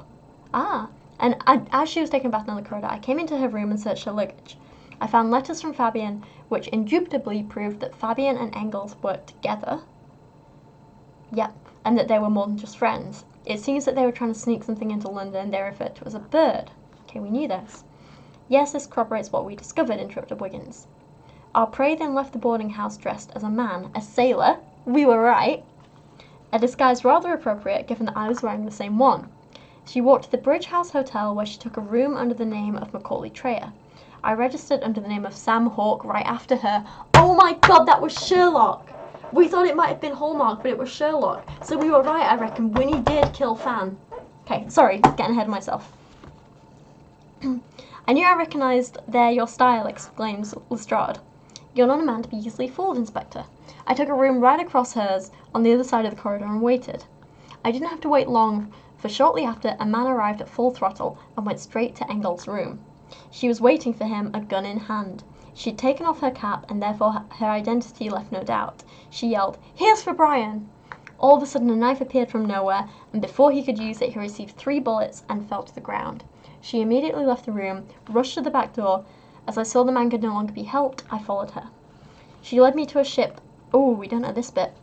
She led me to a ship of the Cunard line, the Kyrouac, where she had registered as Mary O'Shaughnessy. Irish name, I'm not very good at pronouncing them. I approached her and asked her why she'd come to us this morning. This is when she told me the entire story. She had stolen, with Brian Fabian, the Maltese falcon from a private collector in France. I reckon that's Jeroen. A collector that turned out to be in contact with the French underworld under Jeroen's control. Yes, we're right, see? They went to Paris, a step ahead of Jeroen's henchmen. They had a potential buyer in Paris, but when they arrived, things began to go bad. They ultimately found out their buyer did not intend to pay them as handsomely as planned. The problem resided in that the latter was working for the Chinese mob, which put them in an extremely difficult position. Meanwhile, Jeroen had lost trace of our couple and contacted Macaulay Trae to ask for help in recovering the bird. Jeroen knew that Trae, one of the bosses of Moriarty's organization, would probably have more means of finding English citizens than he would. Trae used his network to locate Fabian and had one of his men offer him £20,000 for the bird upon the condition that he brought it to London. Once again, it was less than they originally expected obtaining for the bird. They also knew that it was only a matter of time before one of the organizations would stop offering money and resort to murder to get what they want. Fabian brought the bird to London and sold it to Fabian. I think that's a typo. For £20,000. Come back to that. Winifred Engels arrived shortly thereafter and found out Fabian was dead, but the money was nowhere to be found. Miss Engels knew beyond a doubt that Fan was responsible for Fabian's death and the vanishing of £20,000. Laviosa came back from Paris to get hold of the bird, but it turns out that it was Fan who got hold of Lavoisier. God, words. Not only did Fan kidnap Jeroen's henchman, but he also defied and obstructed Moriarty on his own turf. Ooh, we didn't get any of this Moriarty stuff. Trae turned London upside down looking for Lavoisier. This is when Miss Engels burst into our lives, with her extraordinary tale, hoping that we were going to find Lavoisier and that she'd be able to sell the information to Trae and get revenge on Fan. She also began making her own plans to kill Fan and thus avenge Fabian. For the first time since he had started his long account, Holmes paused and takes a puff from his cigar. Whereas this Swelvely Engels or Shaughnessy, whatever her name might be, whereas now this one asks Lestrade, I believe that Coronia's first port of call is Cherbourg. Are you saying you let her go? Yells Lestrade, jumping off his chair. I didn't see any reason for preventing her from leaving. I'm willing to testify that I saw her kill Fan in self-defense. Lestrade deems it smarter not to finish his sentence, and makes his feelings known to us by storming out the room. Poor Lestrade. He will now run to the port and shout for the boats to come back, says Holmes, laughing. Too bad, says Wiggins. There are 2 of the murders I wanted to talk to him about. It seems Trae found out the place where Fan held Lavoisier, and that he freed the latter, incidentally killing 2 of Fan's men in the ground warehouse. Ah, that was Trae. If we're not mistaken, Lavoisier must be in possession of the bird on his way to France as well. He may still meet some people. I can't believe it, sighs Watson. What makes this bird worth sacrificing 4 men's lives? The stuff that dreams are made of, Watson. Men have always killed for their dreams. Oh, this is tough. Okay, so as a summary, let's check the answers.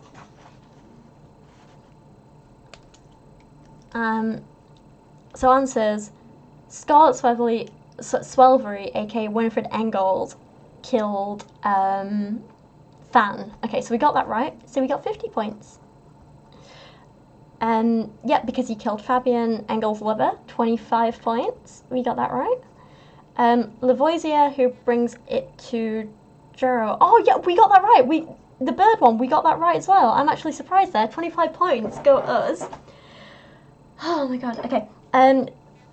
We thought that Macaulay Treya was working for the Chinese mob, but we were wrong. It's Moriarty, so we got no points there. But we are on 100 points already. We're doing well. Who does Lavoisier work for? Jero, 20 points for us. Nice. And who is Jero? So this says Moriarty's counterpart in Paris.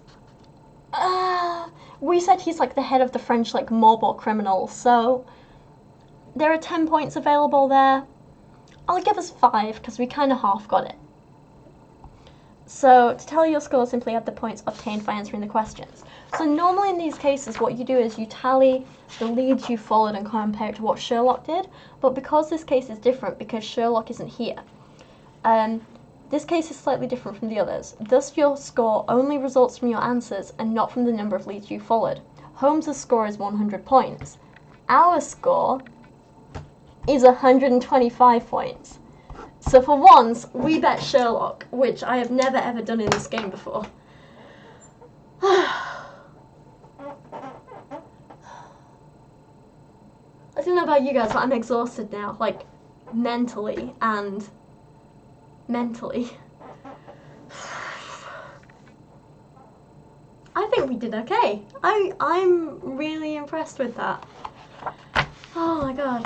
3.5 hours that took us, and oh god, I'm dropping things. Let me put this in the bin. God. So to anyone who's still here, thanks for sticking around. I appreciate that.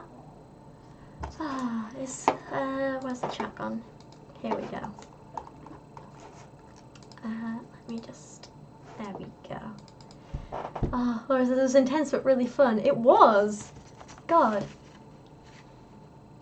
Well, I'm gonna go to bed now. Oh my god. I am so sleepy. But thank you to everyone who like joined me here tonight. I'm exhausted and I've had a lot of fun. I really wanted to do one of these on stream for a while, so I'm glad I did. It definitely, I don't know, kind of took longer than I expected, but I really enjoyed this. These games can go on for even longer when you're playing with friends and like you're discussing things and passing it all around, and oh yeah, it's all good. Oh bless. Oh, thank you for making a few hours of my day much less boring. Oh, thank you for being here, Laura. That's amazing. Paul says great game. Thanks. Sable Eagles is still here and congratulations. Taz, yeah, it was fun. Oh, what a total queen. I love this. You best Sherlock. So who has really feminine handwriting? Sherlock, so what happened, Rachel? It's really quite elementary. Oh, I love you guys so much. Oh, thank you, Loser. And thank you for hosting, so much fun. Oh. So I absolutely love these games. If you did miss the beginning, as a kind of summary, this was the second case we were playing from Sherlock Holmes, Consulting Detective, in the Carlton House and Queen's Park pack. And oh god, I'm exhausted, I'm tired, but I had so much fun. I can't believe we actually got that. And I wouldn't have got half of this stuff without you guys. You looked up where like a few of the places were, you told me some definitions, you knew about history, you picked up on things that I missed, and yeah, it was a lot of fun. So I'm gonna head off to bed now. Well, I'm gonna take Kyra out and then head off to bed. But thank you so much for this. Let's read a few more chats before I go. Han says, it was a joyride. Good night, team. Good night, team Best of Sherlock, Kyra. Oh, thank you for making at least a few hours of my day fun and entertaining. I listened to this while reading and writing. Thank you for keeping me company. Really enjoyed it. Made me think I'd like to do this to my parents, actually. Oh, that would be great. You should let me know if you do and like tell me how it goes. Didn't realize you had some blue in your hair now, Dave. Oh, so it's actually purple. It's just looking really blue in these lights. Like the purple's kind of weirdly faded to be kind of like slightly bluish, yeah. But it looks more blue in these lights. Words, I'm struggling. Yeah, I need to do the full over like bleaching and dyeing of my roots again because they're growing so quickly. And then I'll do the whole gradient thing again. But my hair's a bit of a mess today. Don't look too closely at it. Anyway, night, everyone. I don't know where you guys are. Good night, good morning, good afternoon. But stay safe and stay happy and healthy. And I appreciate you guys so much. And I'll be back with the video again really, really soon. So I'll see you all later.